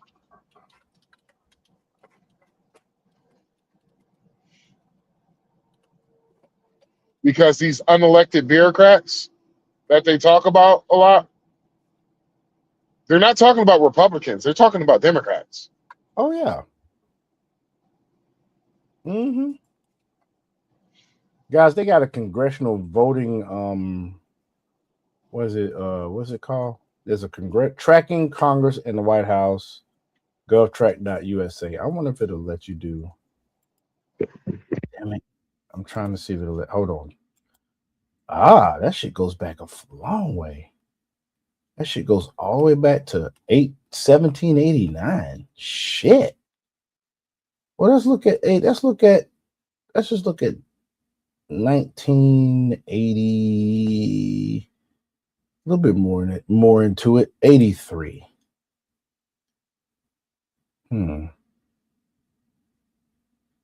498 in the House to agree to accomplish report on fiscal year appropriation for the Department of Defense. That's not what we're looking for. It's a lot of shit. I can't go through all of this, folks, but you can find I'll basically say this, folks. You can find the voting records of your congressman and senator through govtrack.us. Just let you know. It's too much to look for to go through that stuff during the cocaine days, but let's see what this is actually was 34 minutes ago. No, an hour ago from Fox News. The JCPOA, the Obama nuclear catastrophe, which was so bad. When Obama left, he didn't hit their military. He didn't damage their Navy or destroy their Air Force. I destroyed the Air Force. They couldn't do a damn thing. He didn't do any of that stuff.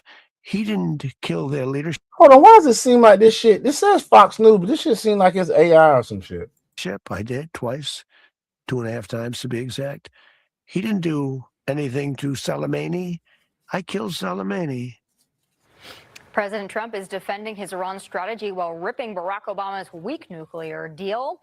Hello, everyone. Welcome to the final hour of the Big Weekend Show. President Trump is blaming Obama for not going far enough to dismantle Iran's nuclear program, which set the stage for this current conflict. But Obama, as you can imagine, is pushing back. We've now fought a war, spent billions and billions of dollars. A man does not sit like that, dude. Both of them sitting like that. What kind of chairs are y'all in? I would have cussed them folk on the setup. Look at this bullshit. Nigga, I'm 280. I'm not sitting in that shit. So, you ready for this, Sean? Can you hear me? I can hear you perfectly, man.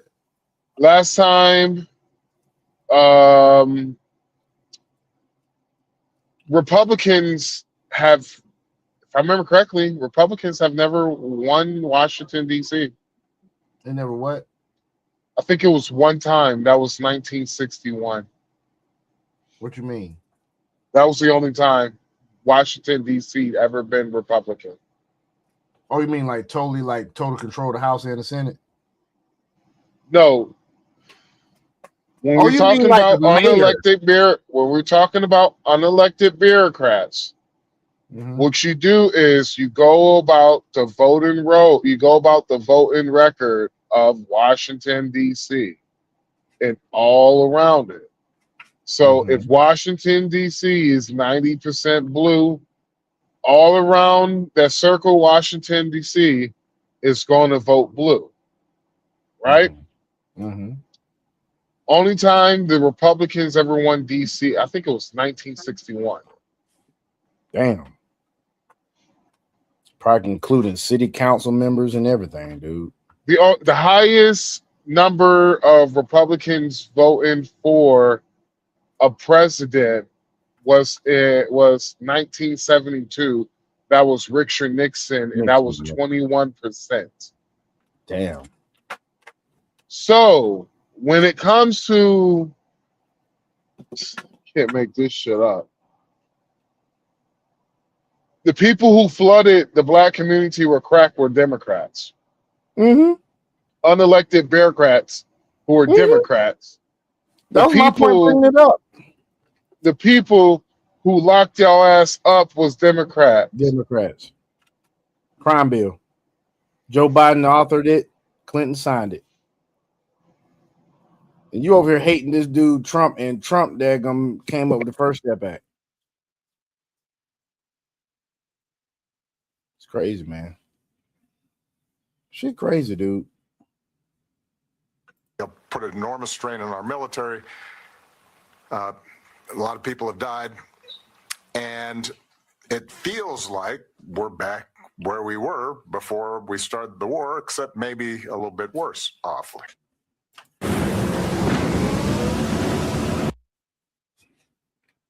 What the fuck are you talking about, Obama?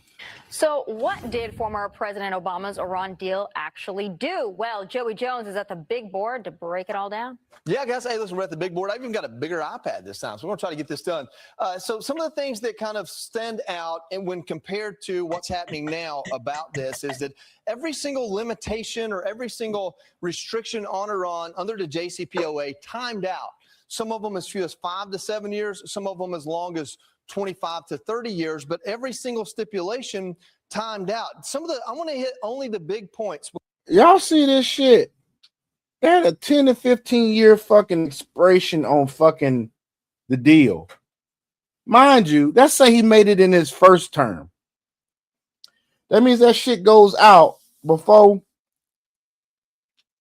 like right after you get out of fucking office. So you kicking the shit down the fucking road. You got Ford Road nuclear facility closed for 15 years. Like, bitch, what kind of bull? 15 years? How about closed permanently? How about that? How about the deal not expiring? How about that? The fuck, man? Up to 300 kilograms of nuclear material.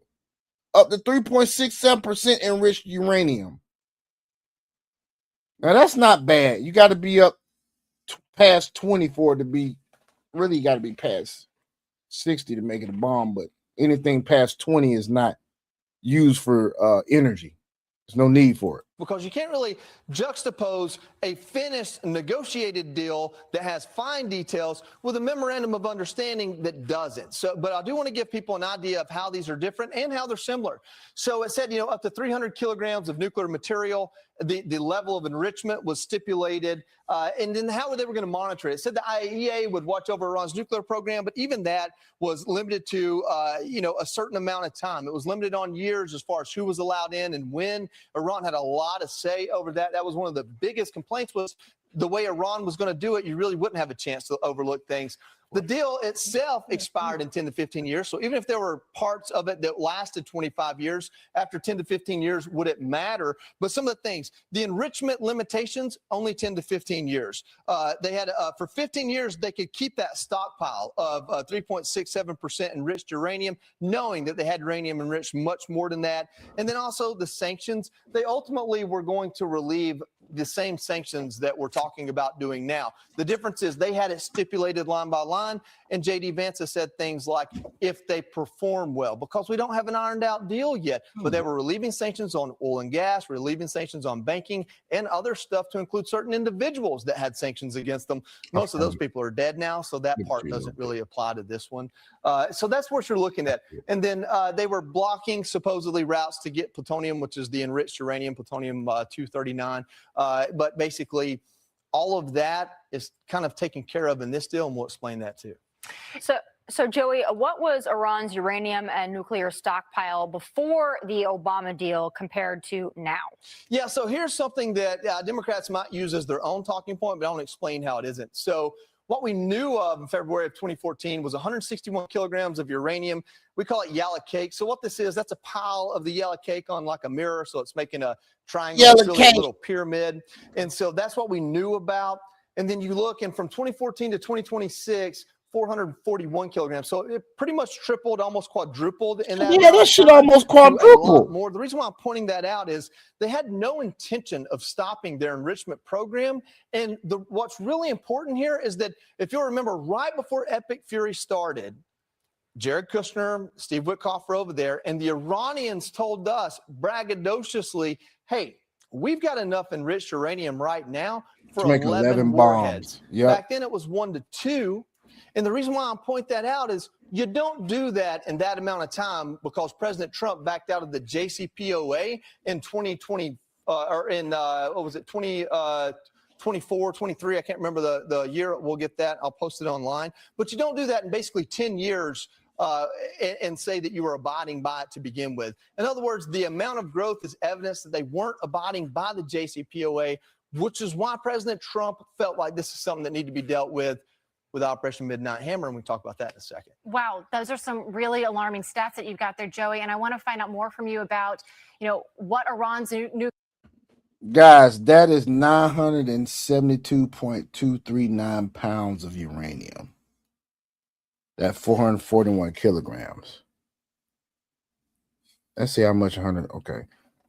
How much is 161 kilograms in pounds? It's 300. Yeah, that shit tripled. 354 pounds of uranium. Nuclear facilities, their ability to enrich that uranium look like, before the Obama deal, during the Obama deal, compared to now? Yeah, this is perhaps my favorite stat that we can do. 2014, the Fordo facility. We've heard everybody starts talk about it. It was one of the facilities that was bombed in Operation Midnight Hammer. So in the JCPOA, the Fordo facility was going to be converted to a research facility for stable isotope production with Russian cooperation, because of course they're great, great allies. And it was going to be for 15 years, you would not have uranium there. Under Operation Midnight Hammer, the Fordo facility it's a desert. It doesn't exist. Whatever enriched uranium is there is buried so far, you can't get to it. Only we can. Even the Iranians have admitted to that. So the JCPOA allowed this facility to continue to operate. And honestly, there was no chance in the world that they wouldn't continue to enrich uranium there or somewhere else. This is the greatest visual example of the difference between a deal on paper that has no teeth and what teeth look like, which are giant bombs that only we can deliver on a 36-hour round-trip mission. Joey, what issues does the signed MOU cover now? And what issues are still being negotiated? Yeah, so this is something that I really wanted to do. So I took the 14-point plan and I lined them out, numbered them, and then you get down to point 13, and it literally says, these points are immediate, these points exclusively will be negotiated. So I wanted to show people why this MOU is a little bit easier to understand and better than a lot of even conservatives are analyzing it. Because if you go through the plan and pull out the things that are immediate, it's something like U.S. stops military operations, but it's actually U.S. and Iran stop military operations. It says, and in Lebanon. So right there off the top, Iran's already breaking the immediate. So are we bound to immediates? Hey, once again, folks, like I told y'all ass before, fucking Sharia law. Hey, Max, you there? Yeah, I'm here. Max, they fucking lied again. They told a fucking true lie, Max. Yeah. The Iranians said they had enough for 11 bombs. You know how much they really had enough for? If you just take 441 kilograms, make it into pounds, it's 55 pounds per bomb. Motherfucker, and I had to do it in imperial measurement because we're in America and we don't do the metric shit. I don't know why we don't. Dude, that's 17.67 nuclear bombs. So basically 18 bombs, nigga. Yep. Not 11. Yep. So that shows you that fucking Takia, a fucking lie. You can't believe shit come out. You got to fact check everything they fucking say. It's like I was having an argument with a fucking Muslim from Tanzania, not Tanzania, but Tunisia, something like that. Tunisia, that's where he's from. Tunisia. That's like, and he's Muslim and shit. North Africa. He's Muslim. Mm-hmm. And so I was having a conversation with him, and I had a homie over. It was a conversation I wasn't trying to have, and the reason why I wasn't trying to have this conversation with him is because I'm like, bruh, I've dealt with you Muslim motherfuckers all my life. You guys are fucking liars. All the fucking time. Like, you are fucking liars, bruh. Like, you are not truthful. That's what they do. So, they're allowed to do it. This motherfucker, he's literally trying to sit here and tell me that he left his country to come to the United States to complain about every fucking president. Every president since he been here. And he got me in, and I had to tell him, I was like, bro, can I be really honest with you? You're not going to like what I'm about to say. He was like, sure. There's a reason why people say They want to deport all Muslims, non-American. They want to deport all non-American Muslims out of the country. All foreign Muslims, they want to deport them. And I'll be real with you, bro. I don't blame them that they felt that way. Y'all not honest actors. Seriously, y'all not honest. Even when you're fucking in a country, you couldn't do the shit that you do now in your country that you fucking left, but you bitch and complain the whole entire time you've been here. Niggas been here for 30 years. Still complaining. Every fucking complaining about Trump. Only president he said he didn't complain about was Who? Joe Biden. I wonder Joe why. Biden. I wonder why. Because Joe Biden lets you do any fucking thing that you wanted to do. There's a reason why. If you go in certain places inside the United States of America, you're wondering what the fuck. Like, okay, I understand. If you go to Atlanta, there's a lot of black people in Atlanta. I understand that shit. Black people been here since the beginning of the fucking country. True? Mm-hmm. You're telling me there's towns all across America that is Muslim-only towns. Mm-hmm. How the fuck does that happen? Mm-hmm.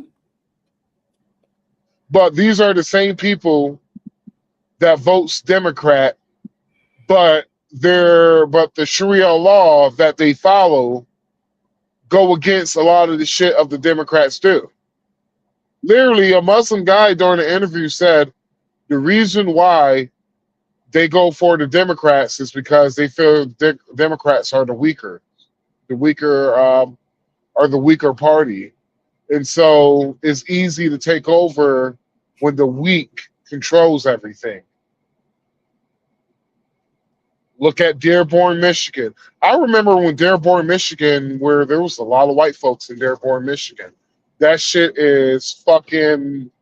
That it is little Dubai over there in Dearborn, Michigan. Remember, guys, I've been driving trucks for 14 years. They got Islamic writing on the badges of the policemen in that city. Oh, yeah.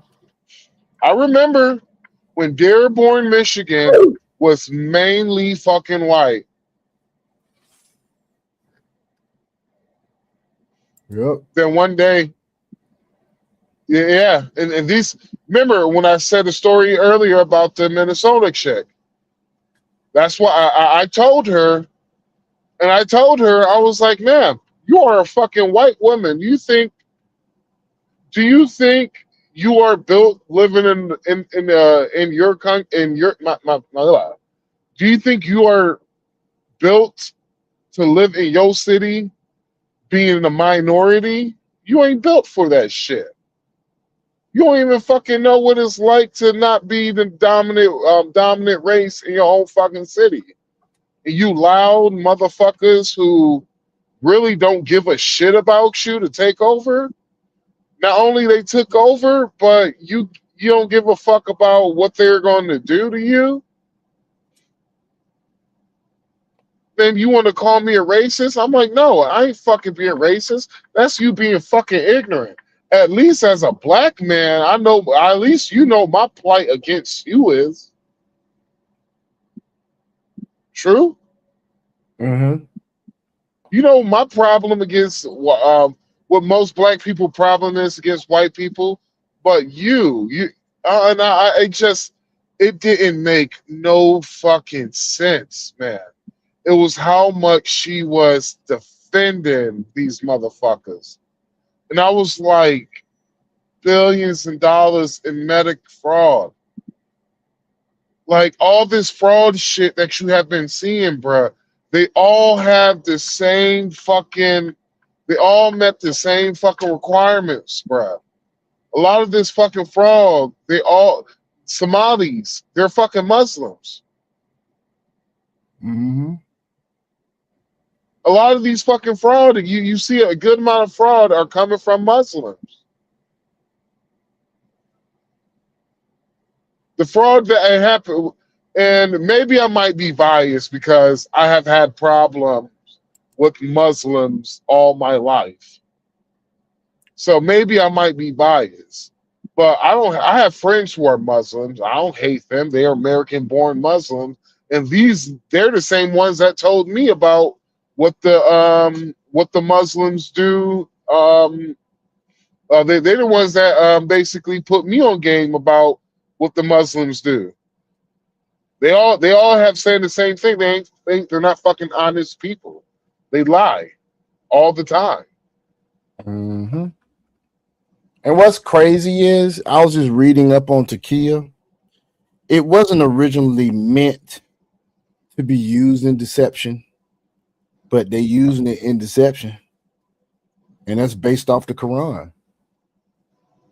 Yeah, it's because of the fact that you're supposed to go out and spread the word of Islam.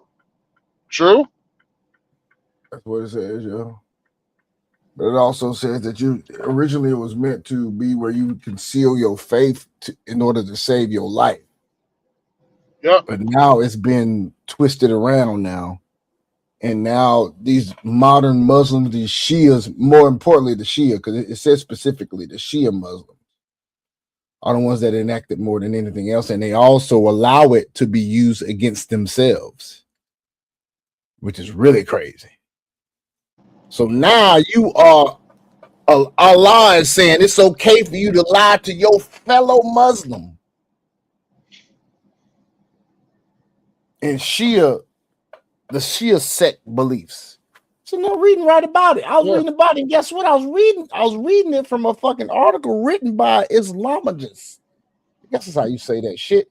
It says Dr. Othman El Koshtol, diplomat and Islamologist. You see how quickly they took over Europe? Mm-hmm. Taqiyya. Tequila. Like Europe, like what? They took over Europe. They got them kids in motherfucking England eating halal meat in the cafeterias in the school, man. Do you hear what I'm saying, man? Shit. And people, and there's a reason why people didn't like Barack Obama. Like a lot of the shit they had a problem with Barack Obama wound up becoming true. It just didn't happen the way that they said it was going to completely happen. Because before Barack Obama took over, there wasn't a lot of Muslims in whatchamacallit. There was not a lot of Muslims inside Europe before Barack Obama became president. Look at it now. Look at this shit here, dog. Oh, what is that? In London. Matter of fact, let me before I show this. Fuck that. Before I show this. Fuck allergies, bruh. Fucking allergies. Okay, what are the number of schools in London where the lunch menu has halal meat? No official up-to-date count. Okay, so there's no official up-to-date count of how many schools will provide halal meat in their lunch menus. They do not collect or publish the data. Okay. Schools and colleges serving halal meat. School address, Berkshire. Yeah. And parents informed. Only 3, 4, 5, 6, 7, 8, 9, 10, 11. 11 schools in London Supposedly, yep, in London. Let's stand nobody organization.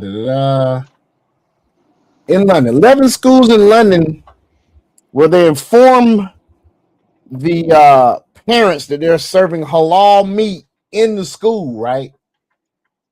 Yeah. Guess how many motherfucking schools in fucking 11 said they informed the parents. This is how many schools there are. Look, I'm scrolling. Look at this shit. How many schools are there? Dude, I don't even want to count. It don't even got the number up here, man. I had to count this shit. Look at this shit. That that don't serve halal meat or that do? Schools confirmed to be serving halal meat only. Certifying 11. body, HMC, are parents informed. So only 11 schools out of all these schools you see me scrolling, dog. Yeah. Only 11 schools inform the parents that they're serving halal meat. Why is that important, Wildcat? Okay, Wildcat peoples, Wildcat Nation, three-man podcast nation. I'll tell you why that's motherfucking important. When you read this shit right here. Meat is considered halal in Islam when it's permissible according to Islamic law, slaughtered with the correct method, and invoked with the name of Allah at the time of slaughter. They sacrificing the damn animals in the name of Allah. You being a Christian, if you are a Christian and you eat halal meat, that's why you better pray over your food. I ain't gonna fucking lie. I'm gonna be transparent right now. When I was married to my ex is Nigerian. There was a motherfucking African store around the corner from where we used to live, and we used to go get halal goat, halal chicken, them little fucking wild goddamn chickens and shit that them Africans like to eat shit. So I had to goddamn pray over that shit. I didn't know this shit till this year, nigga. I didn't know halal meat was sacrificed to Allah, bruh. Yeah. It says is in Islam, halal means permissible or lawful. For meat to be considered halal, it must come from animals that are allowed according to Sharia, Islamic law. And it must be slaughtered in a ritual manner called dihabiha. Meat from animals prohibited in Islam, such as pork or carnivorous animals, is automatically considered haram, forbidden. Yeah. So any cow, sheep, goats, poultry. They didn't say fish. Predatory animals or certain prohibited species are not halal. Invoking the name of Allah. The person performing the slaughter must recite Bismillah. So they reciting a curse over the motherfucking food in the name of Allah. And at the moment of killing, this acknowledges the life is sacrificed and that the act follows divine instructions. Ain't that some shit, y'all? Now I'm pretty sure they drain the shit. They probably clean the shit very right. That's not what the point is. The point is the spiritual realm. You know, we wrestle not with flesh and blood, or principalities. Yeah. You know what I'm saying? That's spiritual shit. They are fucking saying a prayer over food, man, and y'all and all of these motherfucking schools in London. And you know it's Christians in these schools. Then you got the independent schools. There's 2 independent schools with no certifying body, but all of this is schools. Look at this shit, Ginger Snap. Look at this shit. It's a lot of motherfucking schools, man. This is ridiculous. All these fucking schools serve halal meat. And I'm sorry I got y'all off on that motherfucking tangent, but these motherfuckers ain't gonna stop. These motherfuckers ain't gonna stop. You're gonna have to do something to these. You're gonna have to do something outrageous to these motherfuckers, dude. It's gonna have to be a regime change. Says we're gonna end the block, but it's gonna be up to the Iranian people. But I'm trying to tell you, if we hadn't done what we did in Iraq, we could have had some goddamn patience for this. Nobody gonna give the guy. I don't think anybody would be cool with him putting boots on the ground and going in there. unless they had such a plan so off the chain that they damn performed that shit like they did Maduro arrest. Yes, folks, it was a fucking arrest. It wasn't a fucking kidnapping. You dumb fucks. It was a fucking arrest. Unless they could do some shit like they did with Maduro, nigga. Shit. I wouldn't put boots on the ground. Blockade, but we're going to take 30 days to do it because you, Iran, have to help us demine because you put them out there. You take the risk of pulling them out. You, Iran, will do safe passage of commercial vessels.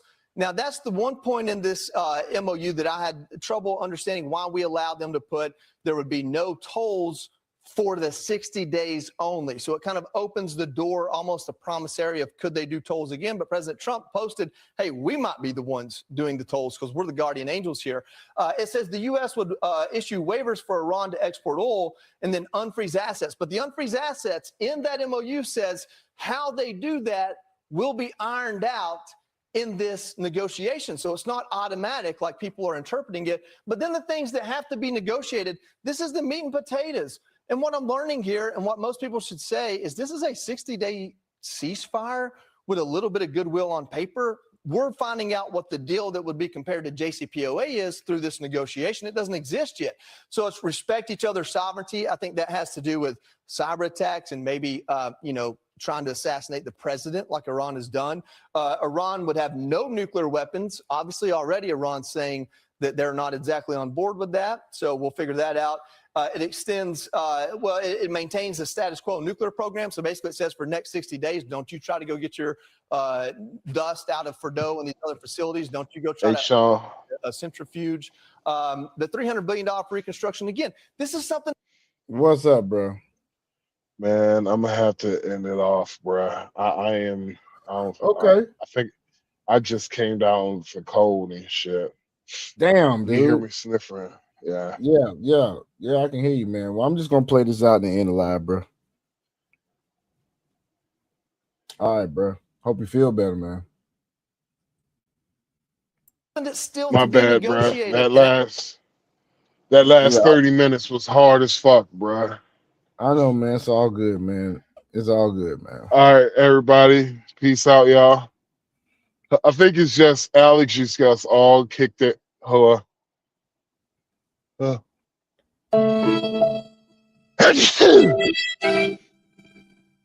This is today was my first time experience weather above 83 degrees. Damn, yeah, that damn change in weather. It's so it's just fucking me right now. But all right, man.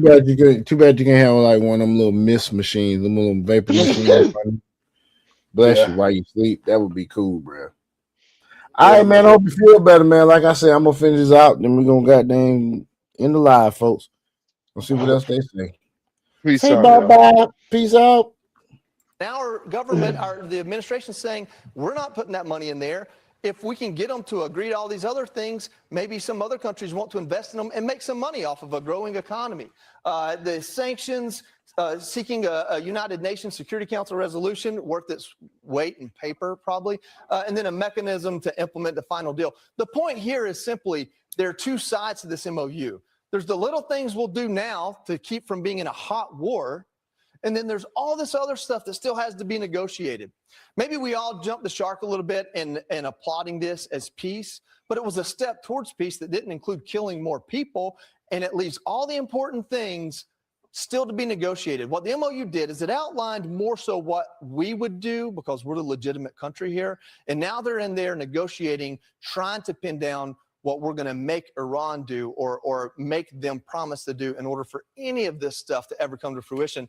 I have no idea if peace with Iran comes out of this, but I know that all these concessions Democrats are complaining about, they're not coming to fruition anytime soon until this deal is ironed out and we see what they're willing to do. Well, you heard it here, folks. Everything we've talked about tonight. I just want to close out with this. When I talk about Muslims, I'm not talking about all Muslims, okay? You have some very good Muslims, some very good people, but I'm talking about these radical Muslims. Those are the ones that will practice for sure some to kill. And Takia could be anything like, you know, pretending to be, oh, I don't know, peaceful when you're not. Pretending to be, you know, all patriotic and then run for office and then get in there and only look after your community. Things like that. You know, smile in your face, do something else behind your back. Have a wine goddamn company with no motherfucking inventory. You know, do shit like that. Get with somebody and have a damn restaurant that ain't serving nobody. Taking money. Probably just feeding your people. Having empty goddamn rooms and then calling them motherfuckers hospices and shit. And damn daycares. You know, just to get the money and get it flowing and get it, you know, circulating in your community and then send it out in remittance. Look at the remittance economy or remittance revenue that Ethiopia gets. I think it's they depend on remittance for their GDP by 16%, if I'm not mistaken. Okay. If you don't know what remittance is, that means that people that are citizens of other countries that are in America and they send American dollars over there to their people. That's a remittance. Yes, that's all they fucking doing. That's why I got, man, think about all that shit. All that money they making, they send that shit over there to motherfucking Somalia and them goddamn gangsters over there skimming off the top and shit, terrorist groups and shit. Boy, y'all better wake the fuck up, man. You know what I'm saying? Wake the fuck up. But anyway, we gone for the night, folks. Hasta pronto. Cat out, 3-man podcast.